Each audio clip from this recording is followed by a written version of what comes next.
Hey dreamers, welcome back to The Sleepy Dreamer. Before we dive in, I'd love to know, where in the world are you watching from, and what time of day is it for you right now? Morning, afternoon, or maybe even late at night? Drop it in the comments. I'm always curious to see where my dreamer family is tuning in from. In the summer of 1518, something truly bizarre overtook the streets of Strasbourg, a town in the Holy Roman Empire that would go down in history as one of the strangest events ever recorded, the Dancing Plague. It began quietly, almost imperceptibly, when a woman named Frau Trophea stepped into the streets and began to dance. At first, it seemed like a harmless eccentricity, a moment of joy, or perhaps an odd expression of emotion. But soon, her movement became relentless. She could not stop. She danced for hours, then days, until exhaustion and sheer physical strain threatened her very life. As if caught in a contagion of movement, more people began joining her. Within a week, dozens of citizens were on the streets, unable to control themselves, moving with feverish energy as though possessed by some invisible force. The authorities and townspeople were horrified. Some sought explanations in the spiritual or supernatural, perhaps divine wrath, possession by demons, or punishment for sins. Others turned to medicine, albeit the primitive understanding of the time, prescribing treatments that today seem almost comical or tragic. Physicians suggested that the dancers were suffering from hot blood and recommended sweating it out, which only exacerbated the problem, encouraging even more dancing in hopes of purging the illness. The scenes in Strasbourg were chaotic and surreal. People danced until they collapsed from exhaustion, fainting or sometimes even dying from strokes or heart failure. Families watched in despair as their loved ones, writhing in the streets, could not be stopped. Attempts to isolate the dancers or remove them from public spaces failed. The compulsion was relentless.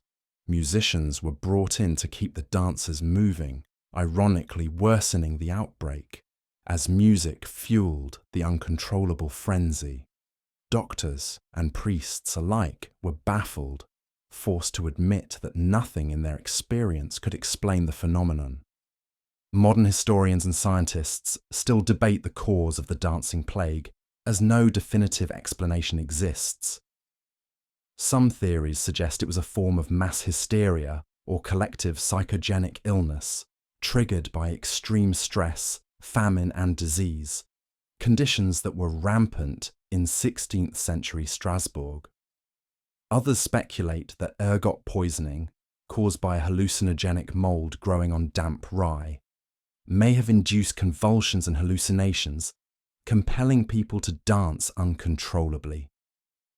Yet no theory perfectly accounts for the social and psychological dynamics of the event, nor the fact that it targeted hundreds of people across weeks, seemingly spreading like a contagious force of its own. The dancing plague highlights the fragility of the human mind and body under extreme stress.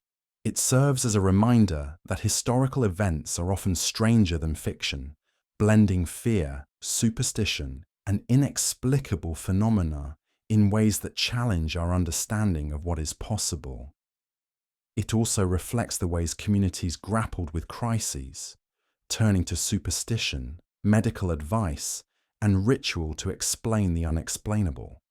In the case of Strasbourg, the plague eventually subsided, leaving historians with a record of a time when human bodies moved not in harmony with music or celebration, but as if seized by some uncontrollable, invisible force.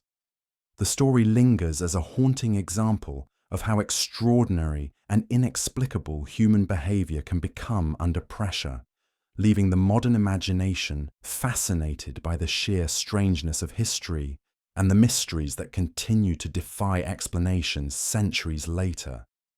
The image of people dancing themselves into oblivion, not for joy, but because they could not stop, resonates even today.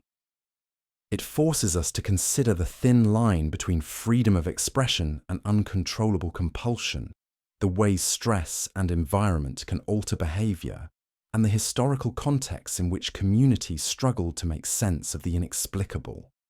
Strasbourg's dancing plague stands as a timeless tale of mystery, human endurance, and the eerie unpredictability of life, reminding us that history is full of stories stranger than any dream.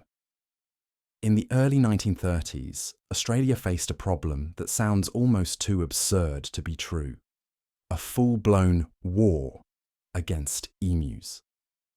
After World War I, many Australian soldiers had been given land in Western Australia to take up farming, and they worked hard to cultivate wheat and other crops. But in 1932, the farmers faced a crisis they could not have anticipated. Thousands of emus, large, flightless birds native to Australia, began descending on the farmland during their annual migration. The birds were hungry, and the wheat fields provided a perfect buffet. They trampled crops, devoured seedlings, and left the land devastated. The farmers, desperate to protect their livelihoods, appealed to the government for help. The response was unusual. The military was deployed, complete with soldiers armed with machine guns. What followed would be known in history as the Great Emu War, a series of attempts to curb the emu population through armed intervention. Yet despite superior firepower, the emus proved nearly impossible to defeat. They were fast, agile, and surprisingly strategic. Reports from the time describe soldiers lining up and opening fire, only to watch the birds scatter and regroup, effectively neutralizing the military's efforts.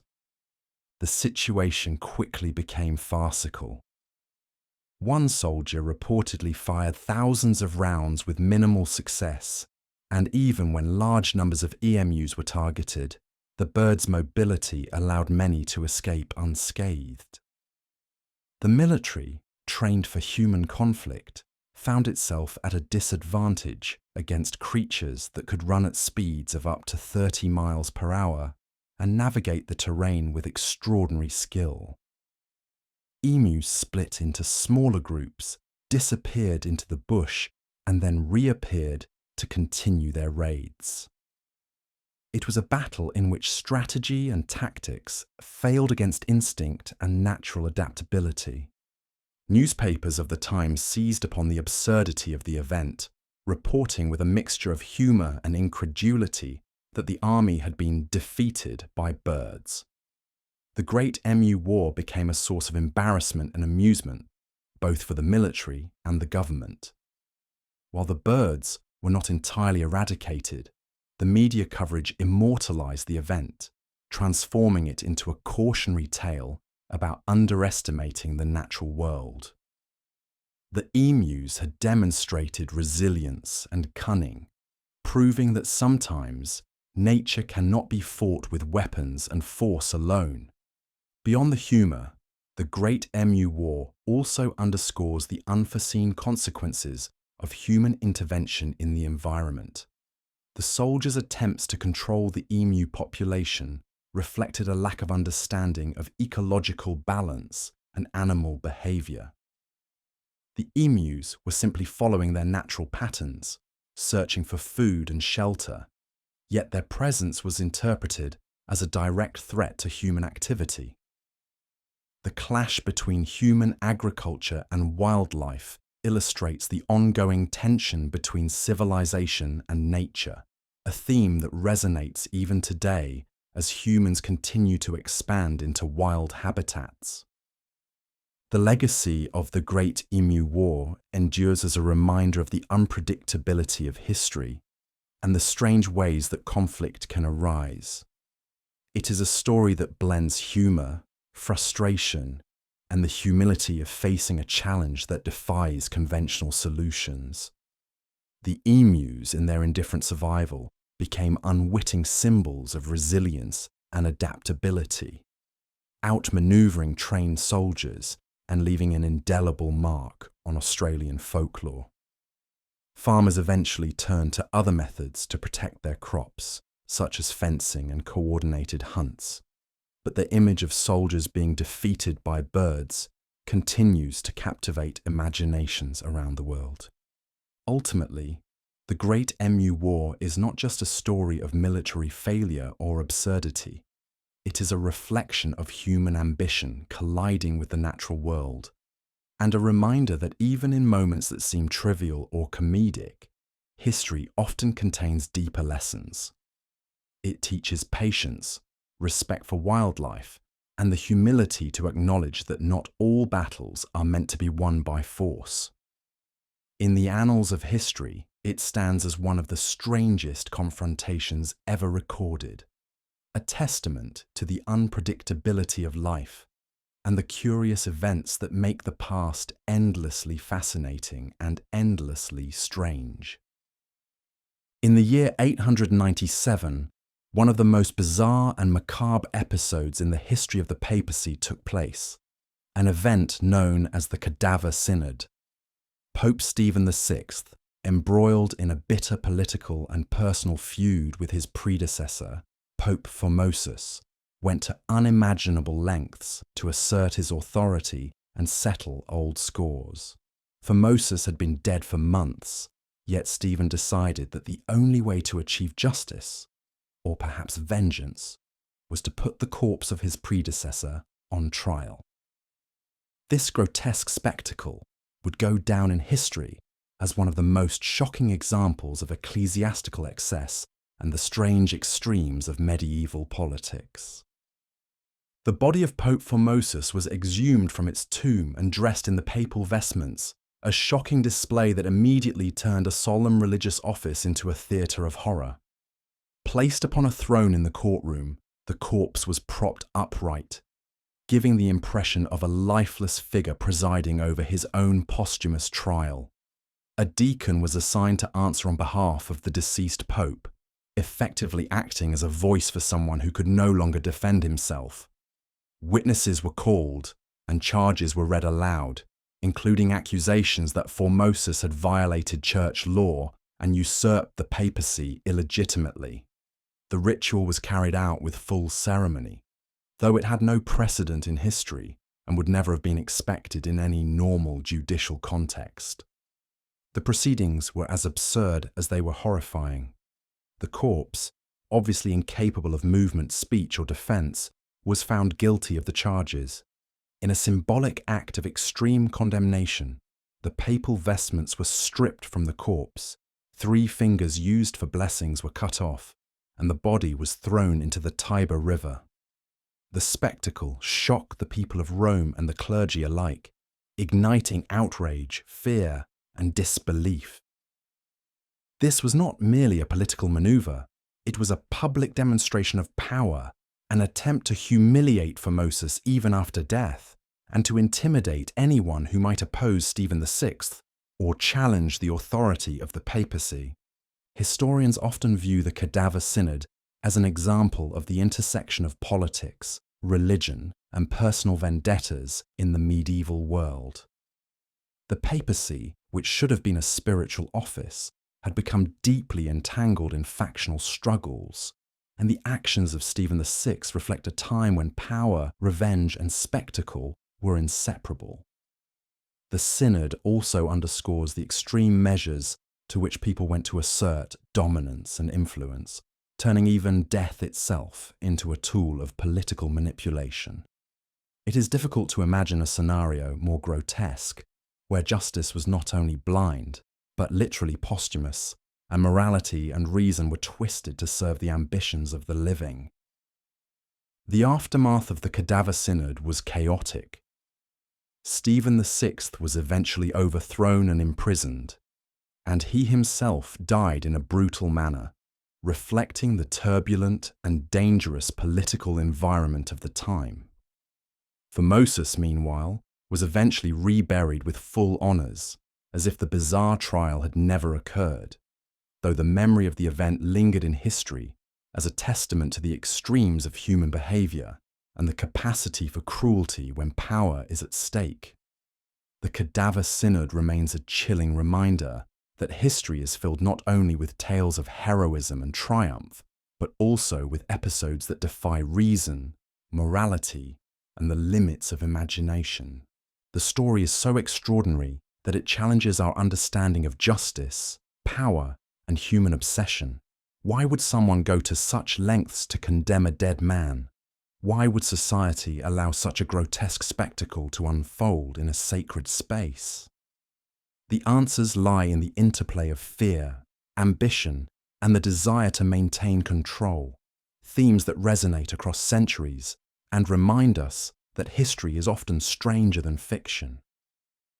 The Cadaver Synod stands as a singularly eerie moment in history, a surreal collision of life and death, law and vengeance, and a testament to the strange, often horrifying lengths to which people will go when consumed by ambition and rivalry.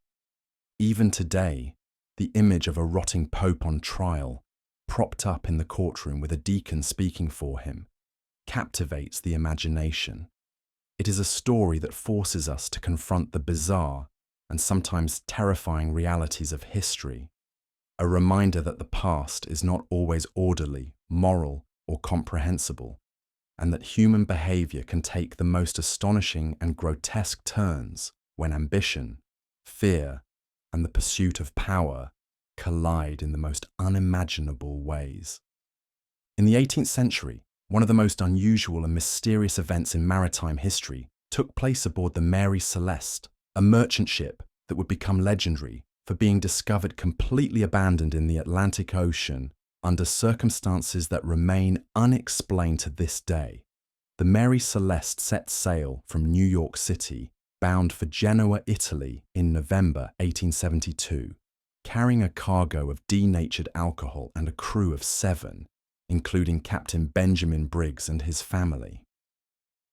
The voyage began like any other, routine and unremarkable, but what unfolded over the next few weeks would capture the imagination of the world and generate endless speculation.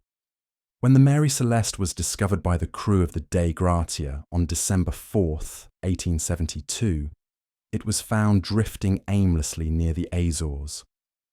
On board, the ship was in seaworthy condition, with sails partially set and no signs of struggle, fire, or catastrophic damage.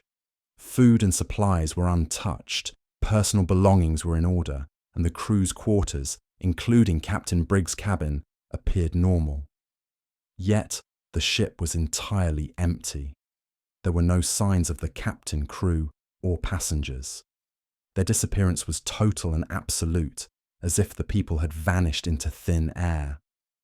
The lifeboat was missing, suggesting they had left the ship voluntarily.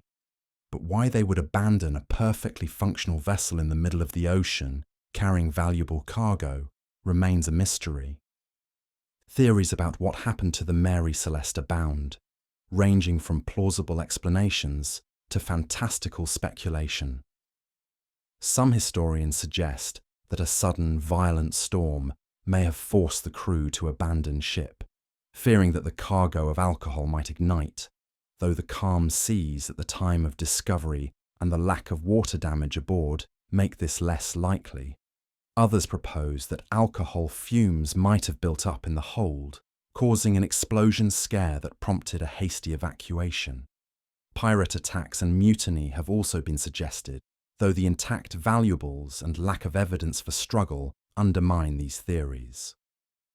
Even more mysterious are the supernatural explanations, which include ghosts, sea monsters, or even alien abduction, reflecting humanity's tendency to seek extraordinary explanations for events that defy comprehension. The intrigue of the Mary Celeste story lies not only in the disappearance itself, but also in the details surrounding it. Personal items, logs, and navigational instruments were left behind, and the ship itself seemed to have been sailed for a considerable distance after the crew vanished, as if guided by some unseen hand.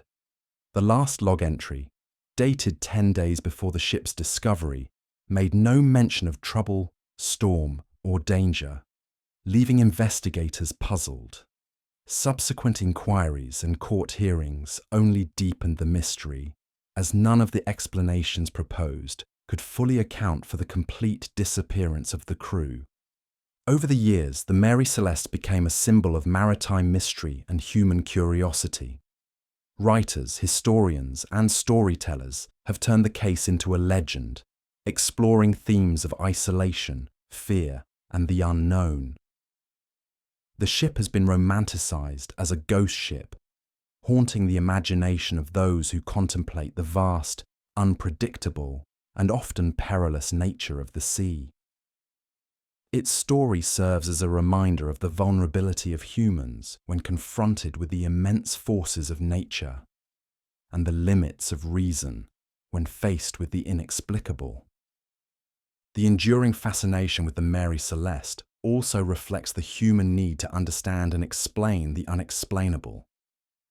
People are drawn to mysteries that resist simple solutions, and the abandoned ship represents the perfect enigma, a tangible object that tells a story, yet offers no answers.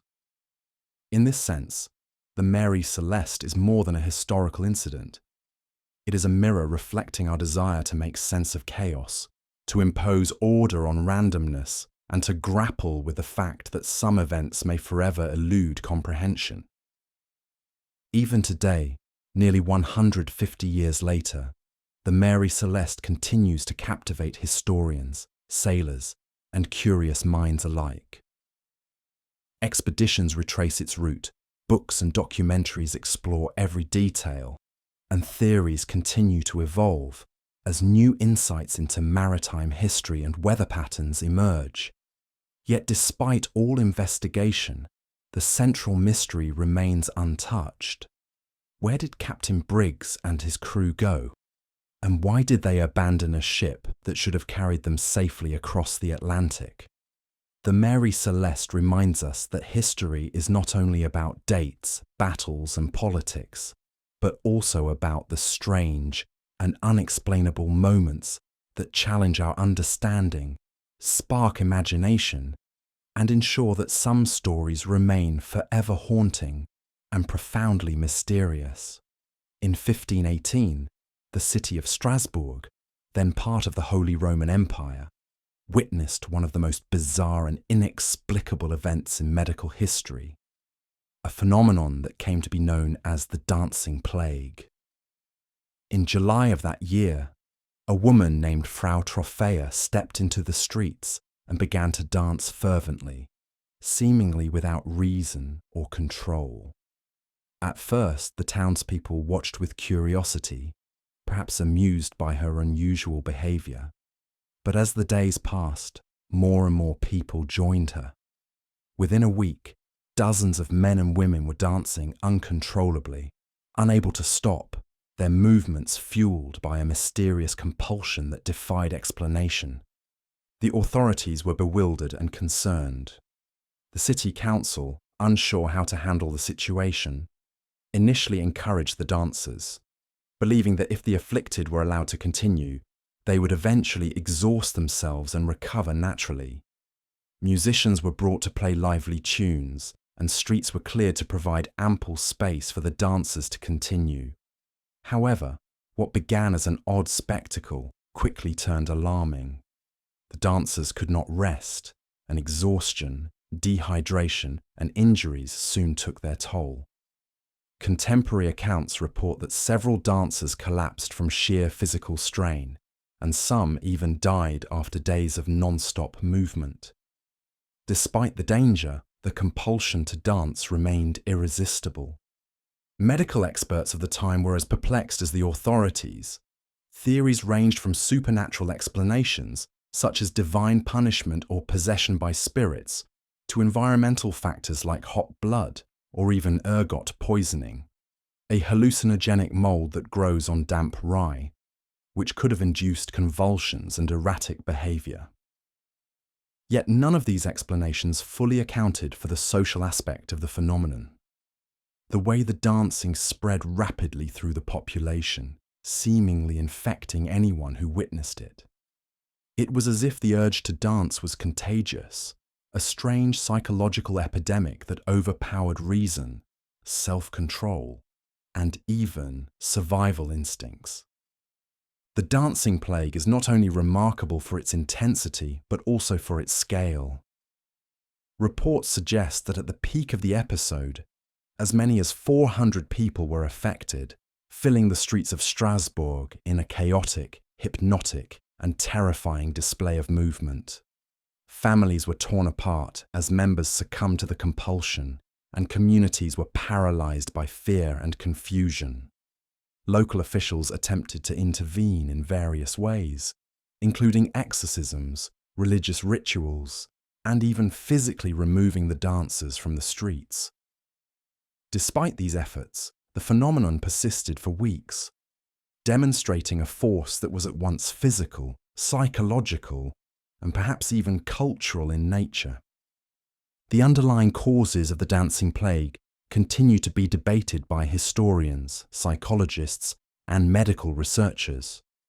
Some modern interpretations suggest that the event was a form of mass psychogenic illness, a psychological condition in which stress, anxiety, or social pressures manifest as physical symptoms in groups of people.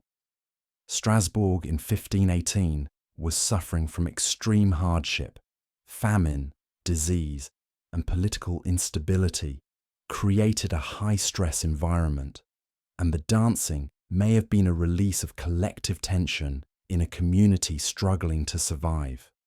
Others point to cultural and religious factors, noting that dance had spiritual significance and that trance-like states were sometimes part of ritual practices, though the compulsive nature of the event remained extreme and dangerous. The story of the dancing plague is also a lesson in the unpredictable power of human psychology and social contagion. It illustrates how fear, observation, and shared experience can trigger extraordinary behavior, sometimes with deadly consequences. The afflicted did not act out of choice, but out of a force beyond their control, a reminder that human behavior can be driven by hidden, invisible pressures that defy logic and reason. The event challenges our understanding of mind and body, community and individuality, and the ways in which human beings can become swept up in phenomena that transcend normal experience. Even centuries later, the image of hundreds of people dancing in the streets, unable to stop, exhausted yet compelled onward, remains haunting. It evokes both fascination and horror, a vivid example of history's capacity to surprise and confound us. The dancing plague of 1518 is more than a historical curiosity. It is a window into the complexities of human behavior, the mysteries of collective experience, and the strange, sometimes terrifying ways that life can unfold. Its legacy endures not only in medical journals and history books, but in the imagination, inspiring reflection on the fragility of control, the power of suggestion, and the enduring mysteries that history preserves in its most peculiar and inexplicable moments. In 1930, the small town of Alcatraz Island, or more specifically, the prison that would later become infamous, was home to an event that has puzzled historians and paranormal enthusiasts alike. The mysterious and unexplained disappearances and odd occurrences that seemed to plague the early years of the federal penitentiary. Though Alcatraz is most commonly remembered for its notorious inmates like Al Capone and George Machine Gun Kelly, the stories of strange incidents and unaccounted-for vanishings in the 1930s suggest a much darker, less well-documented side to the island's history, one that hints at a combination of human error, extreme isolation, and inexplicable phenomena. The island itself is harsh, surrounded by freezing, churning waters and strong currents, making escape nearly impossible. The conditions created a natural sense of tension and claustrophobia, and those who lived and worked there were constantly aware of the island's isolation, Inmates and guards alike reported unusual noises in the dead of night, footsteps echoing through empty corridors, doors opening and closing without explanation, and whispers that seemed to come from the walls themselves. Some accounts suggest that prisoners claimed to hear voices calling their names, though no one else was nearby, and objects would inexplicably move or vanish, only to reappear in different locations hours later. While some dismissed these incidents as tricks of the mind, products of extreme stress, boredom, and the eerie environment, others insisted that something far stranger was at work. Among the most perplexing incidents were the disappearances of a few prisoners whose presence in certain cells or areas was well documented, only for them to vanish without a trace. Detailed logs and records show that on several occasions, men were counted in the evening, but by morning they were gone, with no signs of escape, struggle, or foul play. Their personal belongings remained untouched, and the heavy security measures made any conventional escape highly improbable. Guards were often left baffled, and the lack of evidence only fueled rumours among inmates that the island itself was haunted or cursed, a living entity that could consume those who dwelled within its walls. The psychological strain on both prisoners and staff cannot be underestimated. Living in constant isolation, with the sound of waves crashing against unforgiving rocks, cut off from the mainland, created a sense of timeless suspension, where reality and imagination could easily blur. Many reports describe an unsettling feeling of being watched or followed, even in empty corridors. Some inmates claim to see shadowy figures standing in corners or slipping through walls, disappearing when approached. Others reported vivid, almost dreamlike visions of past prisoners or strange landscapes, sometimes so intense that they questioned their own sanity. In this environment, the line between psychological stress and supernatural experience becomes difficult to define, leaving historians and paranormal researchers alike to speculate about the cause of these eerie events. The prison administration attempted to maintain order and dismiss concerns, attributing the strange occurrences to stress, fear, and the harsh conditions. However, letters, diaries, and first-hand accounts preserved in historical archives reveal that many guards and inmates privately admitted to feeling uneasy or frightened, particularly during night shifts. The isolation, the cold, and the ceaseless sound of the sea contributed to a pervasive atmosphere of tension, one that could exacerbate minor incidents into events that seemed otherworldly.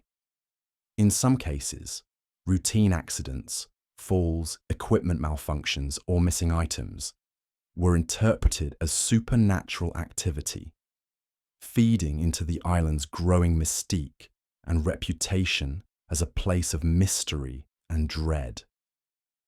Over time, the stories of Alcatraz's strange events have become intertwined with the legend of the prison itself. Tales of ghostly sightings, inexplicable disappearances, and eerie phenomena continue to circulate among historians, tourists, and paranormal enthusiasts. While skeptics point to natural explanations, such as the power of suggestion, extreme stress, or even deliberate pranks by inmates, the sheer consistency of reports over decades has cemented Alcatraz as a symbol of isolation, human vulnerability, and the unknown. The island's dark waters and forbidding cliffs serve as a physical reminder of nature's power, while the stories from within the prison walls reflect the equally compelling and mysterious depths of the human mind. The events of Alcatraz in the early years remind us that history is not only composed of dates, rules, and well-documented actions, but also of experiences that defy explanation. They force us to confront questions about perception, the fragility of the human psyche under extreme conditions, and the possibility that some mysteries may never be fully solved.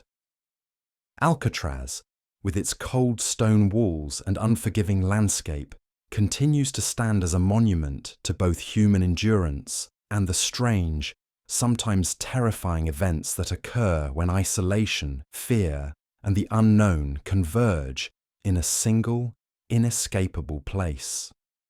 Even today, the stories from Alcatraz invite fascination and speculation, inspiring books, documentaries, and paranormal investigations. The disappearances and odd occurrences from the 1930s serve as a chilling reminder that history contains not only triumphs and tragedies, but also moments that remain unexplained.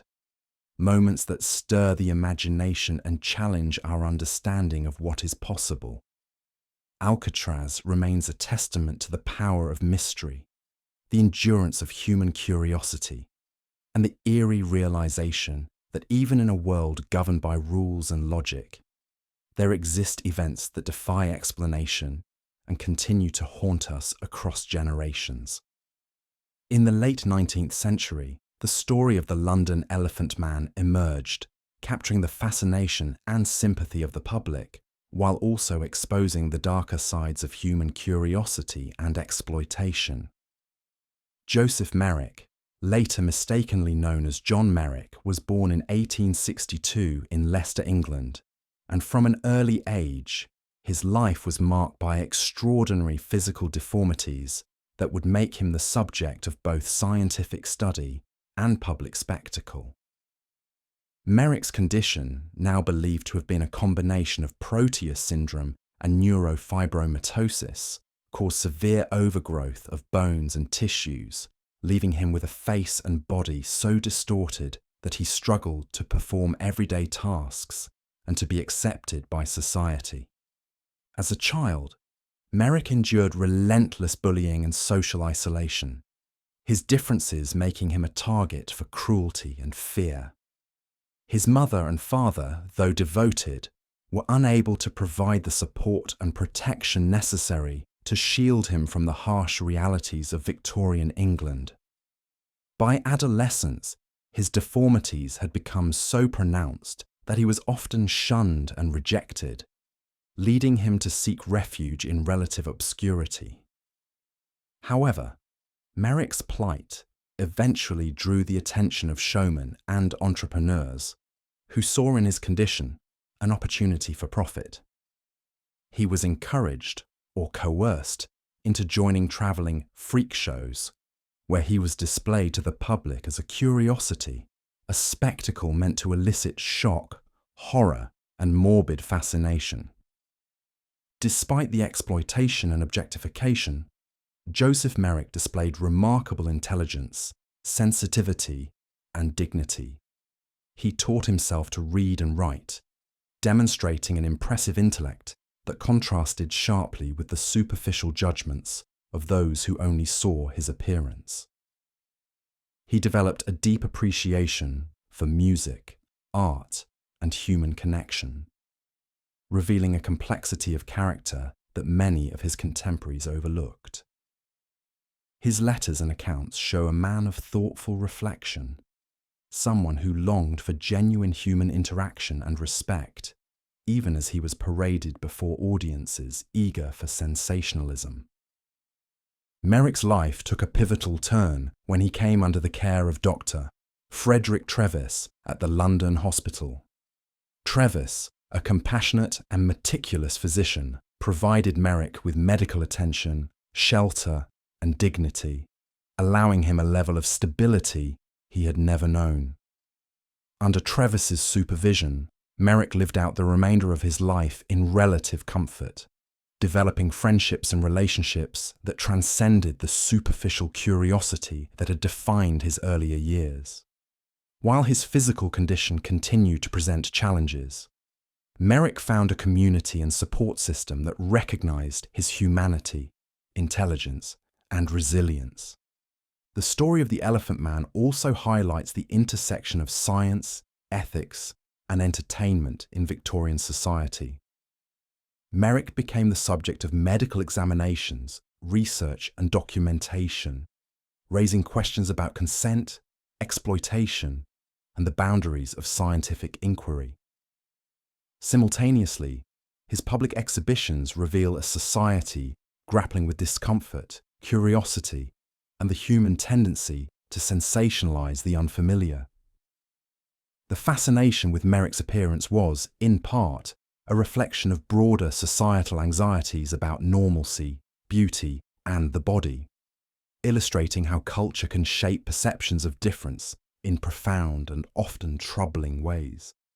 Even after his death in 1890 at the age of 27, Joseph Merrick's legacy has endured, inspiring books, films, and plays that explore his life, challenges, and humanity.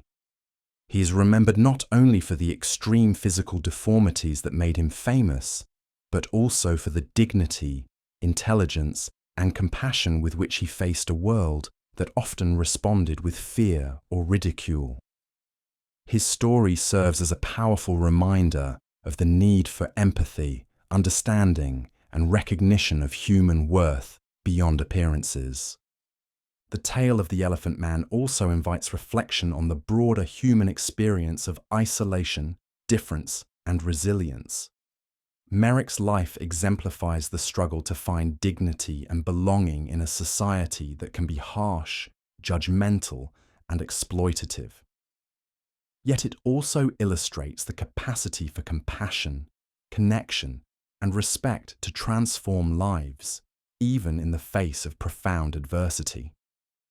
His story continues to resonate today, offering lessons about the importance of seeing people for who they are, rather than what they appear to be, and about the ways in which curiosity and fascination must be tempered with ethics, empathy, and humanity. Ultimately, Joseph Merrick's life transcends the label of freak show attraction or medical oddity. It is a narrative of courage, intelligence, and the enduring quest for acceptance, dignity, and human connection. The story of the Elephant Man endures because it challenges us to confront our own prejudices, to recognize the extraordinary in ordinary humanity, and to remember that behind every strange or unusual circumstance lies a person with thoughts, feelings, and aspirations that deserve respect and understanding.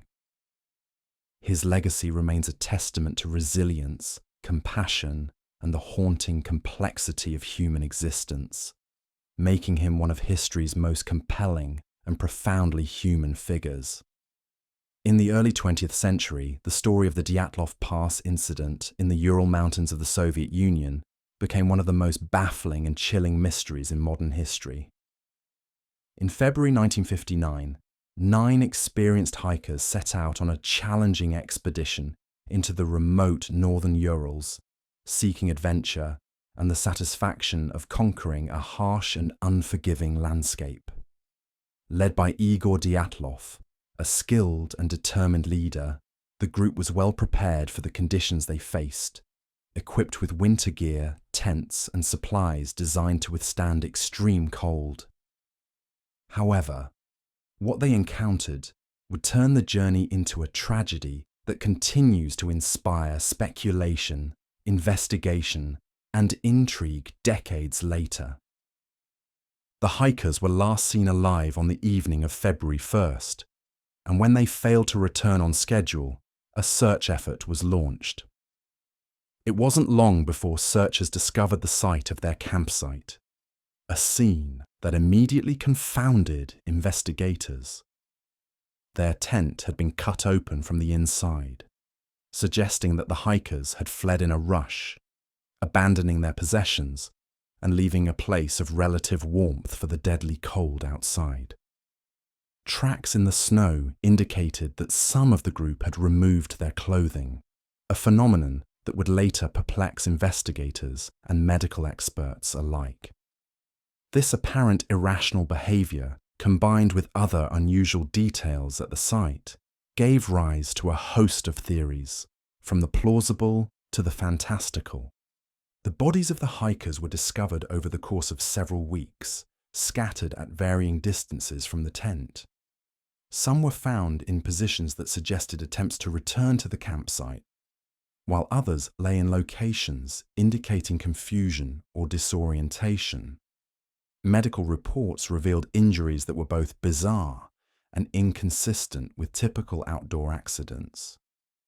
Several hikers had severe internal trauma, comparable to what might occur in a high-speed vehicle crash, yet without corresponding external wounds. Others displayed signs of radiation, and one's tongue and eyes were missing, leading to speculation about the involvement of unknown forces or covert experiments. These strange details amplified the mystery and fueled rumors that stretched far beyond the Urals. Explanations for the Dyatlov Pass incident range from environmental hazards to secret military operations, from avalanches to UFO encounters. Some researchers suggest that an avalanche or sudden snow slab could have forced the hikers to flee their tent in a panic, causing injuries as they sought safety. Others posit infrasound or psychological effects triggered by wind patterns, creating terror and irrational flight behavior. Still, more speculative theories invoke extraterrestrial involvement or clandestine military tests, fueled by the anomalous injuries and reported traces of radiation. No single explanation has gained universal acceptance, and the event continues to challenge both scientists and historians. Eyewitness accounts from nearby villages added further layers of intrigue. Residents reported seeing strange lights in the sky on the night of the incident, leading some to speculate about unidentified flying objects or secret Soviet experiments. Others claimed to hear unexplained noises, including screaming or roaring, which could align with theories of natural phenomena, but remain difficult to verify. These accounts, combined with the physical evidence, painted a picture of chaos, fear, and mystery, suggesting that the hikers faced circumstances far beyond what they, or anyone else, could have anticipated.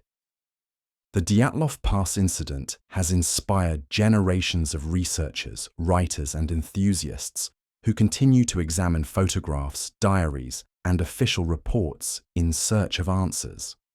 The personal belongings of the hikers, carefully catalogued during the investigation, reveal ordinary lives disrupted by extraordinary circumstances. Diaries recording dreams and ambitions, photographs capturing moments of camaraderie and joy, and notes that reflect the meticulous planning of a seasoned expedition. These human details contrast sharply with the surreal and tragic outcome, underscoring the fragility of life in extreme environments and the limits of human understanding when confronted with inexplicable events. Beyond the immediate tragedy, the incident has become a symbol of enduring mystery in history. It challenges our assumptions about nature, human behavior, and the reliability of evidence under extreme conditions. It also highlights the tension between rational explanations and the allure of the unknown, demonstrating how extraordinary circumstances can push people and investigators to the edge of comprehension. The Dyatlov Pass hikers, through their courage and ambition, inadvertently created a story that continues to captivate the imagination, a tale in which bravery, misfortune, and the enigmatic forces of nature intersect in ways that defy simple explanation. Even decades later, expeditions to the site continue, some retracing the original route, others conducting forensic analyses using modern technology. Each investigation brings new insights, but also new questions. The exact sequence of events, the cause of the injuries, and the precise reasons for the hikers' panic remain elusive. What is clear is that the Dyatlov Pass incident endures as a haunting testament to the unpredictable power of nature, the vulnerability of humans, and the compelling allure of mysteries that may never be fully solved. It is a story that captures the imagination because it exists at the intersection of the known and the unknown, reminding us that even in an era of science and documentation, there remain corners of the world and corners of experience where logic falters and the strange and inexplicable prevail. In the early 20th century, the tale of the mysterious disappearance of the crew aboard the Mary Celeste became one of the most enduring maritime mysteries in history, capturing the imagination of sailors, historians, and storytellers alike. The Mary Celeste was a merchant brigantine, a sturdy vessel designed for long ocean voyages, and on December 4th, 1872, she set sail from New York, bound for Genoa, Italy, carrying a cargo of denatured alcohol. Commanded by Captain Benjamin Briggs, a seasoned and respected mariner, the ship carried a small but capable crew, along with Briggs's family, including his wife and young daughter. The voyage seemed routine at first, the kind of journey that experienced seafarers had undertaken countless times across the Atlantic. Weeks into the journey, the ship was spotted off the coast of the Azores by the Dei Gratia, another brigantine conducting a routine patrol. The crew of the Dei Gratia was astonished to find the Mary Celeste completely abandoned, yet remarkably intact. The sails were set, the cargo untouched, and personal belongings left behind, including valuables and navigational instruments. Food supplies and the ship's log were present, but the log contained entries only up to 10 days prior to the discovery, with nothing to indicate that the crew anticipated any trouble. The absence of the crew, along with the absence of signs of struggle or violence, presented an immediate puzzle that would confound investigators and observers for decades. Over the years, numerous theories have been proposed to explain the abandonment of the Mary Celeste, ranging from plausible maritime explanations to more fantastical ideas. One of the leading hypotheses involves a sudden natural phenomenon, such as a waterspout, rogue wave, or shift in the cargo that caused the crew to fear an imminent disaster and evacuate in the lifeboat, never to be found. Another theory suggests the possibility of alcohol fumes from the cargo igniting or causing intoxication or panic among the crew, prompting them to abandon ship hastily. The fact that the lifeboat was missing from the Mary Celeste lends credibility to the idea that the crew may have attempted to reach land or investigate a perceived threat, only to be lost at sea. Despite exhaustive investigations at the time and continuing speculation, no definitive evidence has emerged to explain why the Mary Celeste was abandoned. Reports from contemporaneous newspapers sensationalize the story, often embellishing details or suggesting supernatural or criminal involvement. Pirates, mutiny, and insurance fraud were floated as possibilities, but subsequent investigations largely dismiss these explanations due to lack of supporting evidence. The enduring mystery lies in the combination of a fully operational ship, intact cargo, and the total disappearance of everyone aboard without a trace. The personal histories of those aboard the Mary Celeste add depth to the mystery.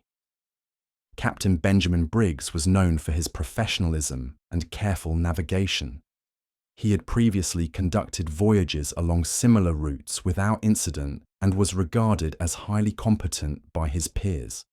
His family, including his wife and daughter, were part of the voyage, which would have been a considerable responsibility and source of concern. The crew members were similarly experienced and dependable, making their unexplained disappearance even more baffling. The abruptness with which the vessel was abandoned, coupled with the lack of distress signals or evident cause, has led to speculation about an event so sudden and terrifying that even the most seasoned sailors could not respond effectively. The story of the Mary Celeste has permeated popular culture, inspiring countless books, films, and legends. It serves as a case study in maritime mystery, highlighting both the dangers of the sea and the limits of human understanding in the face of unexplained events. Maritime historians often point to the incident as a reminder of the unpredictable nature of ocean voyages, where even experienced crews can be confronted with circumstances beyond anticipation or control. The Mary Celeste stands as a symbol of the unknown, embodying the fear, curiosity, and fascination that the sea has always inspired in humanity. Furthermore, the tale raises questions about human psychology, decision-making under stress, and the perception of danger. Whatever caused the crew to abandon the ship, it must have been something compelling enough to override training, instinct, and rational thought. The mystery of the Mary Celeste continues to captivate because it is both concrete and elusive. The vessel exists, documented and examined, yet those who should have been aboard vanished without a trace. This duality creates a tension between what we can see and what we cannot know, a tension that draws historians, adventurers, and curious minds to ponder what truly happened on that fateful December voyage. Even today, expeditions to locate remnants or clues associated with the Mary Celeste spark interest, though they rarely yield new information. The ship's story endures not just because of the mystery itself, but because it reflects broader themes of uncertainty, human vulnerability, and the enigmatic forces of nature. The Mary Celeste remains an enduring emblem of maritime lore, a testament to the power of the unknown, and a reminder that even in an age of reason and exploration, some questions may never be fully answered. Its legacy is both haunting and fascinating, compelling us to confront the reality that the world contains events that defy explanation, leaving only speculation, imagination, and awe in their wake. In the annals of history, few tales are as enigmatic and haunting as the story of the Winchester Mystery House, a sprawling mansion in San Jose, California, whose labyrinthine design and bizarre construction have perplexed architects, historians, and visitors for over a century. The mansion's origin traces back to Sarah Winchester, the widow of William Wirt Winchester, heir to the Winchester Repeating Arms Company fortune. After her husband's death in 1881 and the loss of their infant daughter years earlier, Sarah Winchester became consumed by grief and an unshakable belief that she was haunted by the spirits of those killed by Winchester rifles. It was said that she sought to appease these restless spirits, and in doing so began a construction project that would continue almost incessantly for decades. What makes the Winchester Mystery House extraordinary is not just its size. It eventually expanded to over 160 rooms, but the deliberate chaos of its architecture. Staircases lead to ceilings, doors open into walls, and hallways twist and turn without apparent logic. Windows are placed to look into other rooms or to create strange visual perspectives, while some floors slope at unusual angles. Sarah Winchester, guided by seances and spirit communication, insisted on continuous construction, hiring builders to follow her instructions without question, often altering or destroying work overnight. This obsessive and unconventional approach resulted in a structure that defied conventional architectural norms, a physical manifestation of both fear and imagination. The mansion became a living labyrinth, reflecting the anxieties and beliefs of its owner. Sarah Winchester's apparent belief in spirits drove her to design each addition or modification with the intention of confusing or appeasing the entities she feared. Rooms were added and connected in ways that often served no practical purpose but held symbolic or spiritual significance. Doors might lead to nothing, and hallways could circle back on themselves. Some historians suggest that this continuous, disordered construction was also a coping mechanism for Sarah Winchester, a way to channel grief and guilt into something tangible, creating a monument that was at once a sanctuary, a prison, and a canvas for her fears. Beyond the architectural oddities, the mansion reflects the psychological and cultural context of the time. Spiritualism was a widespread movement in the late 19th and early 20th centuries, and seances, mediums, and spirit communication were taken seriously by many. Sarah Winchester's immersion in these practices was not unusual for the era, though her interpretation and application were certainly extreme.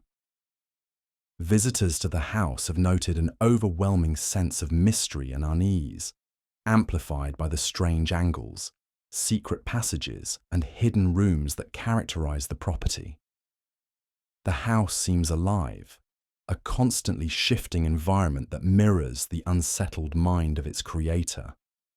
The Winchester Mystery House also stands as a symbol of wealth, isolation, and the human response to loss.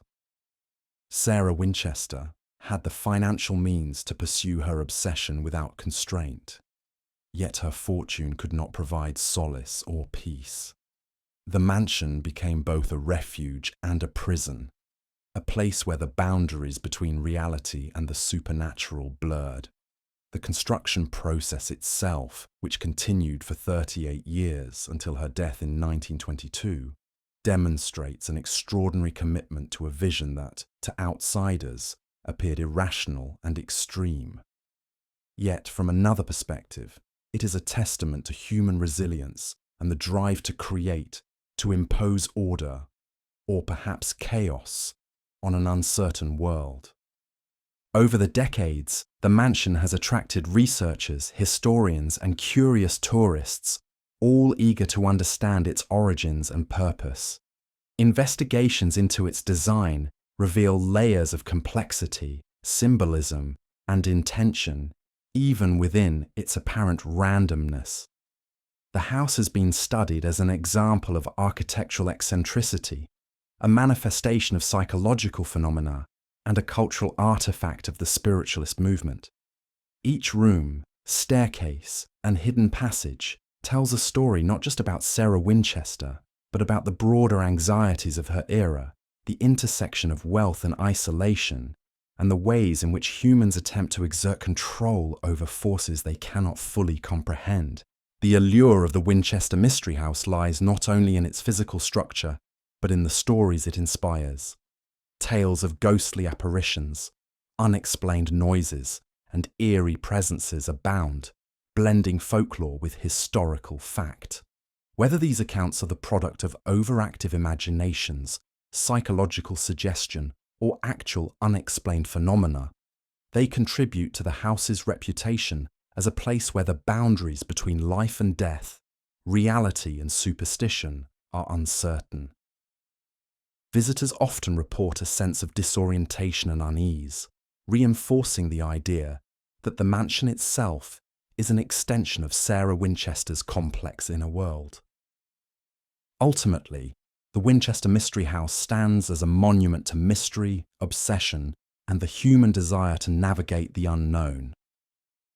It challenges our understanding of architecture, psychology, and history, offering a glimpse into a life marked by grief, fear, and extraordinary vision. It reminds us that the past is often stranger than fiction, and that human creativity, when intertwined with fear and belief, can produce structures that are both fascinating and unsettling. The mansion continues to captivate the imagination, a labyrinthine testament to the strange and the inexplicable, inviting each visitor to step into a world where logic bends, reality shifts, and history whispers in every shadowed corner. In the midst of the 19th century, one of the most peculiar and unsettling events to capture public attention was the tale of the dancing plague of 1518, an extraordinary phenomenon that occurred in Strasbourg, then part of the Holy Roman Empire. unlike ordinary diseases or outbreaks, the dancing plague was not caused by a pathogen in the conventional sense, yet it swept through the town with a relentless and inexplicable force, compelling people to dance uncontrollably for days on end. The event began in July 1518, when a woman named Frau Trophäa stepped into the streets and began dancing fervently, seemingly unable to stop. Her movements were not a casual expression of joy or festivity. They were frenetic, compulsive, and visibly exhausting, drawing the attention of neighbours and passers-by. Within days, the phenomenon escalated. Dozens of other townspeople joined Frau Trophäa, some seemingly compelled by an invisible force, others perhaps by social contagion or psychological influence. Eyewitness accounts describe scenes of chaos, with individuals dancing in the streets in a trance-like state, oblivious to hunger, fatigue, or pain. Some dancers reportedly collapsed from exhaustion, while others suffered severe injuries, and a number of deaths were recorded, likely due to heart attacks, strokes, or sheer physical exhaustion. The sheer intensity and scale of the event stunned local authorities and medical practitioners, who struggled to find explanations or effective remedies. The response from the authorities of Strasbourg was both practical and peculiar. Believing the affliction to be a form of divine punishment or a spiritual malady, they initially encouraged the dancers to continue, hoping that the excessive dancing would purge the curse or appease whatever higher powers were responsible. They even went so far as to construct a special stage and hire musicians to keep the dancers moving, a solution that paradoxically seemed to exacerbate the epidemic rather than contain it. Contemporary records describe the scene as surreal. Hundreds of townspeople moving almost mechanically, guided by rhythm and compulsion, in a bizarre spectacle that defied rational explanation. Modern interpretations of the dancing plague have ranged widely, from psychological theories to environmental hypotheses. Some historians and scientists suggest that the event may have been a case of mass hysteria or mass psychogenic illness triggered by extreme stress, poverty, famine, or disease. Strasbourg in the early 16th century was facing social, economic, and environmental pressures, including crop failures and disease outbreaks, which could have created a climate ripe for collective psychological phenomena.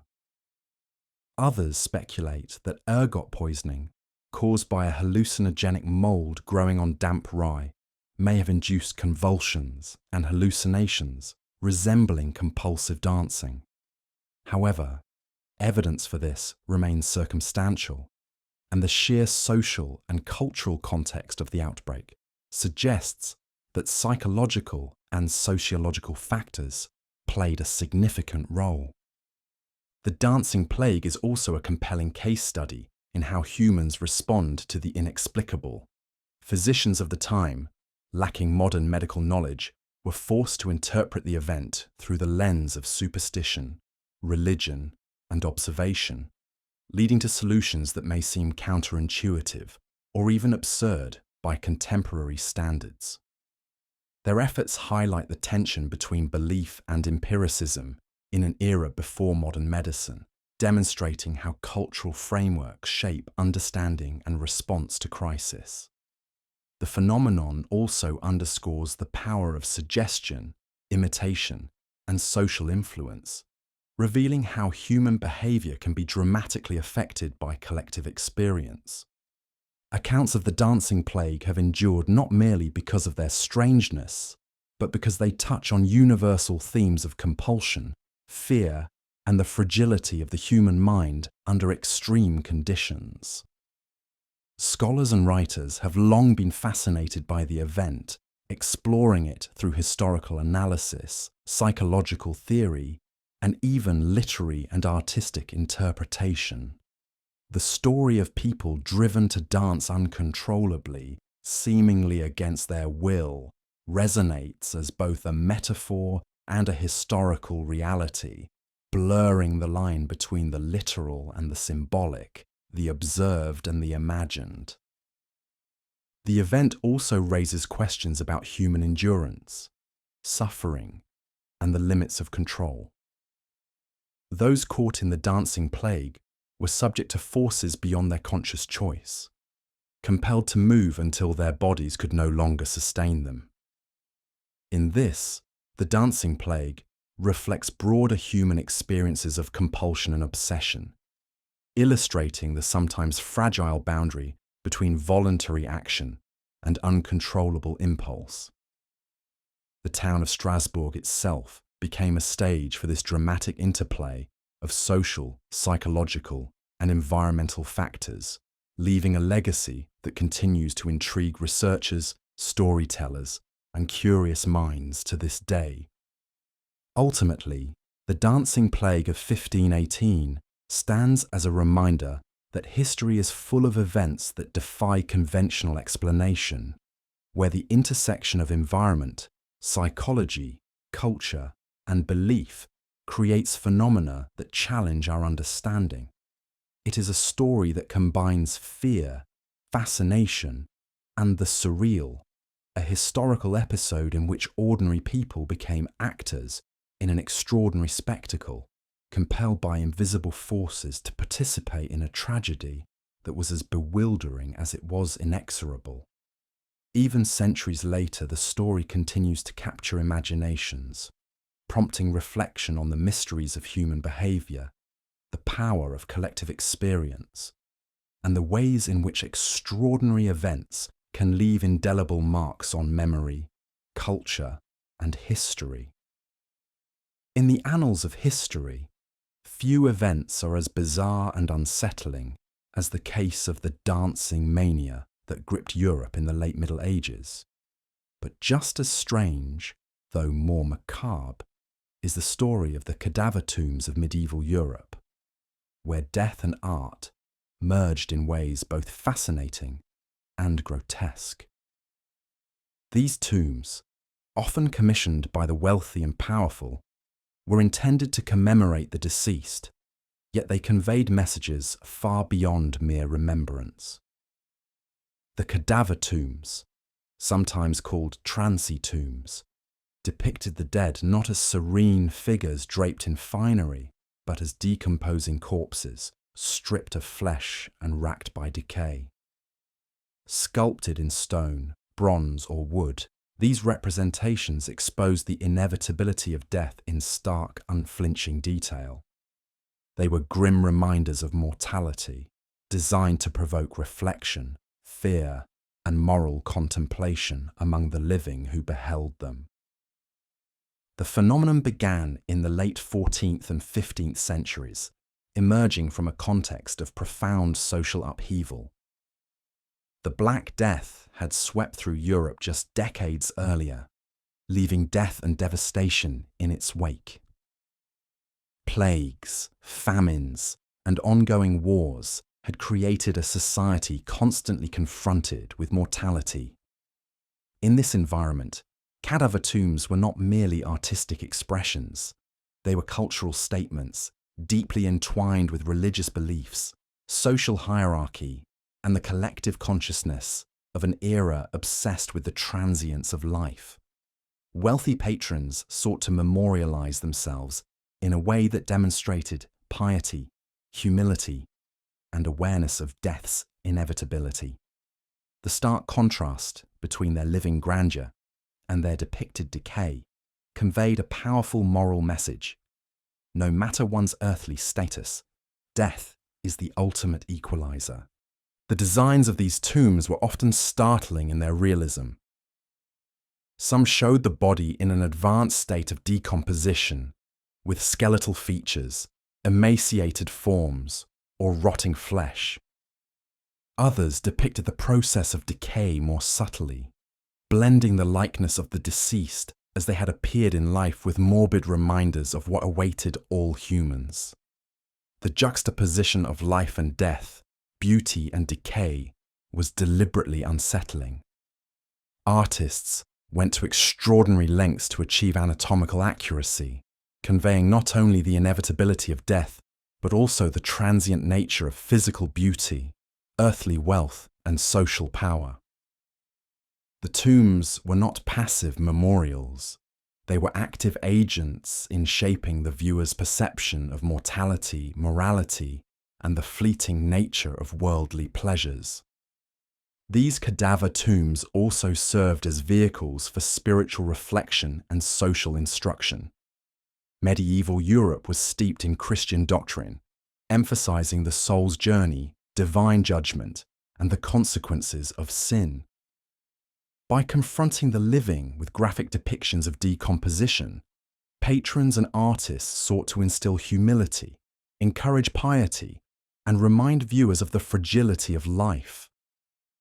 In some instances, the tombs incorporated inscriptions, prayers, or moral aphorisms, further reinforcing their function as tools for meditation and moral guidance.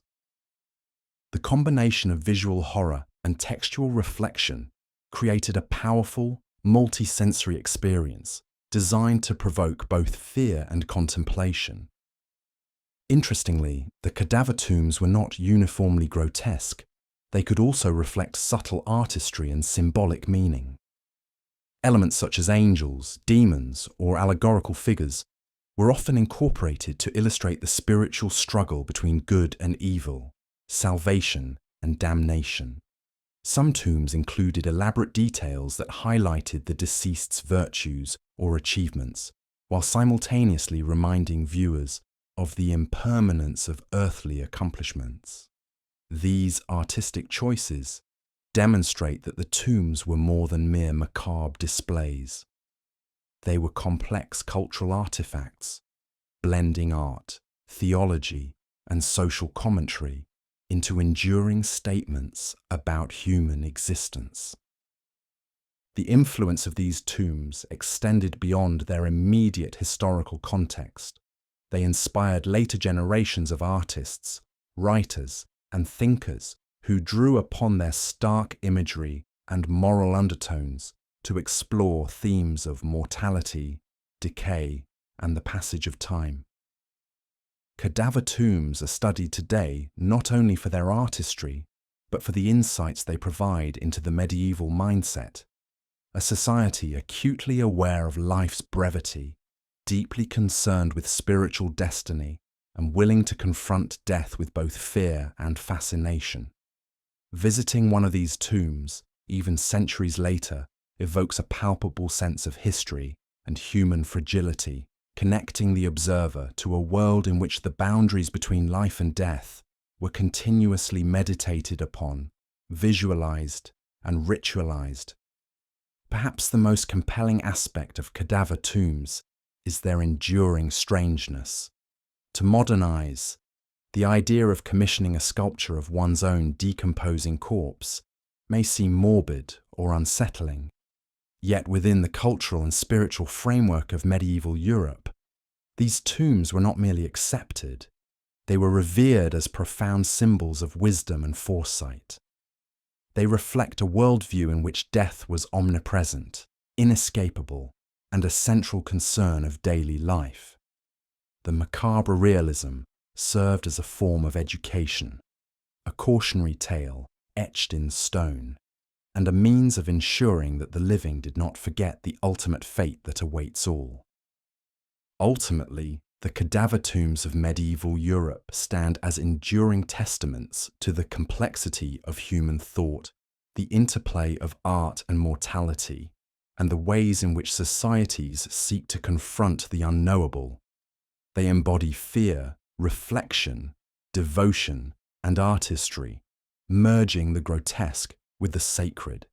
In each hollowed eye socket, each skeletal hand, and each carved detail, we glimpse a culture simultaneously obsessed with life and obsessed with its end. A culture that found beauty, meaning, and even solace in the unflinching acknowledgement of death.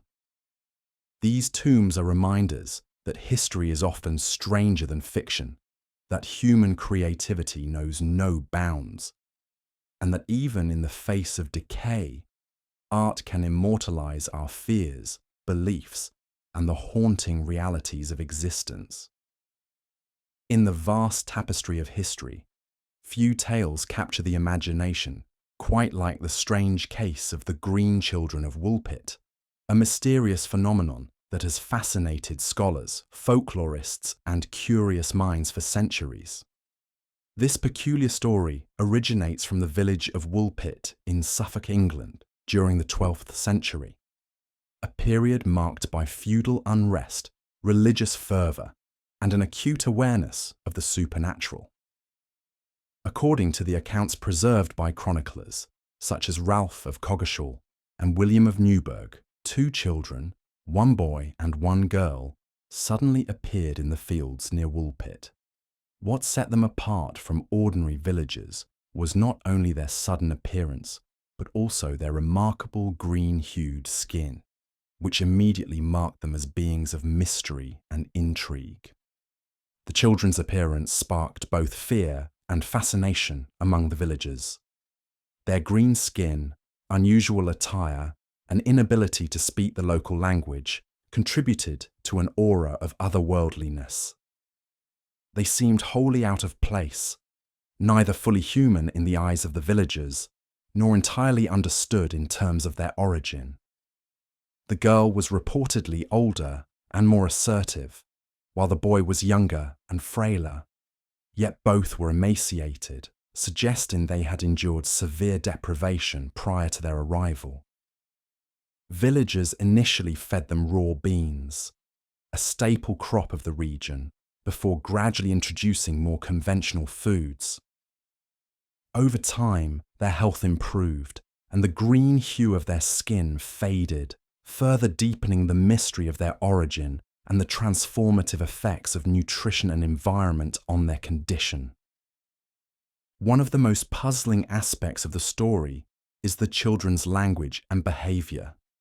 Initially, they were unable to communicate with anyone in Woolpit, speaking only in a strange, unrecognisable tongue. This linguistic barrier heightened the sense of isolation and alienation surrounding them, fueling speculation that they might have come from another world, a subterranean kingdom, or even an otherworldly realm. As they gradually learned English, the children reportedly shared fragments of their story, claiming to have come from a place called Saint Martin's Land, an underground realm shrouded in perpetual twilight. This fantastical description of their homeland added a layer of myth and legend to the tale, blending elements of folklore, social allegory, and medieval imagination into a narrative that has endured for centuries. Scholars have debated the origins of the Green Children for generations, exploring both natural and supernatural explanations. Some suggest that the green coloration could have been the result of chlorosis, a condition caused by malnutrition and iron deficiency, which produces a greenish tint to the skin. Others propose that the story reflects a symbolic or allegorical narrative, designed to illustrate themes of isolation, integration, and the transformative power of kindness and nurture. From a folkloric perspective, the children may represent echoes of ancient myths about subterranean or hidden peoples, reflecting medieval anxieties about the unknown, the other, and the boundaries between familiar and foreign worlds. The Green Children's story also serves as a lens through which to examine the social and cultural context of 12th century England. Villagers' reactions, ranging from fear to compassion, reveal much about the values, beliefs, and social norms of the period. The children were eventually baptized and integrated into the community, yet their initial strangeness and alienation underscore a tension between acceptance and exclusion, curiosity and suspicion. These dynamics mirror broader historical realities in which outsiders, whether foreign travelers, displaced individuals, or anomalous phenomena, were simultaneously feared and fascinating. A reminder that human responses to the unknown are often a mixture of empathy, apprehension, and wonder. The tale has endured not merely because of its oddity, but because it touches on universal themes of human experience, displacement, survival, adaptation, and the search for understanding in the face of the inexplicable. The Green Children's story resonates as both a historical account and a mythic narrative, blending verifiable detail with imaginative speculation. The mystery of their origin, the strangeness of their appearance, and the transformative power of human care create a story that is haunting, compelling, and deeply human. In modern times, the Green Children have inspired countless retellings, interpretations, and artistic representations, from folklore collections to novels, illustrations, and academic studies. Each retelling adds new layers of meaning, exploring questions of identity, belonging, and the boundaries of human knowledge. Whether viewed as a historical anomaly, a medical curiosity, or a window into medieval folklore, the story continues to captivate audiences, inviting speculation, reflection, and a sense of wonder. It reminds us that history is full of mysteries, that human experience is often stranger than fiction, and that the past is populated not only by kings, wars, and politics, but also by enigmatic events that challenge our understanding and ignite our imagination. Ultimately, the Green Children of Woolpit remain a testament to the enduring allure of the unexplained. They occupy a space between history and legend, reality and myth, compelling us to consider what lies beyond the boundaries of ordinary perception. Their tale is a vivid reminder that the world is full of unexpected wonders, that the unknown can inspire both fear and fascination, and that even in the most ordinary of settings, extraordinary stories can unfold, leaving a legacy that endures across centuries and continues to spark curiosity, reflection, and awe. In the annals of history, there are countless events that defy expectation and challenge our understanding of human behaviour, but few are as peculiar and haunting as the story of the dancing plague of 1518 in Strasbourg, a phenomenon that continues to perplex historians, psychologists, and medical researchers alike. In the summer of that year, the citizens of Strasbourg, then a free city within the Holy Roman Empire, were struck by an inexplicable and uncontrollable compulsion to dance.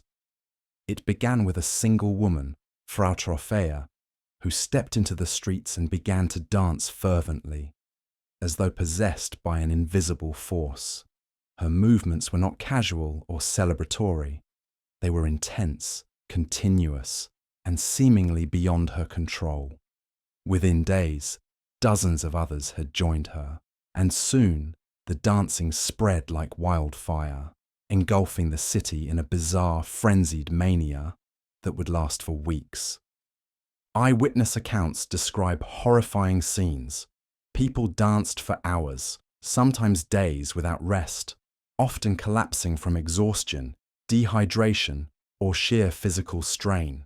Some reportedly died from strokes, heart attacks, or exhaustion, their bodies unable to endure the relentless motion.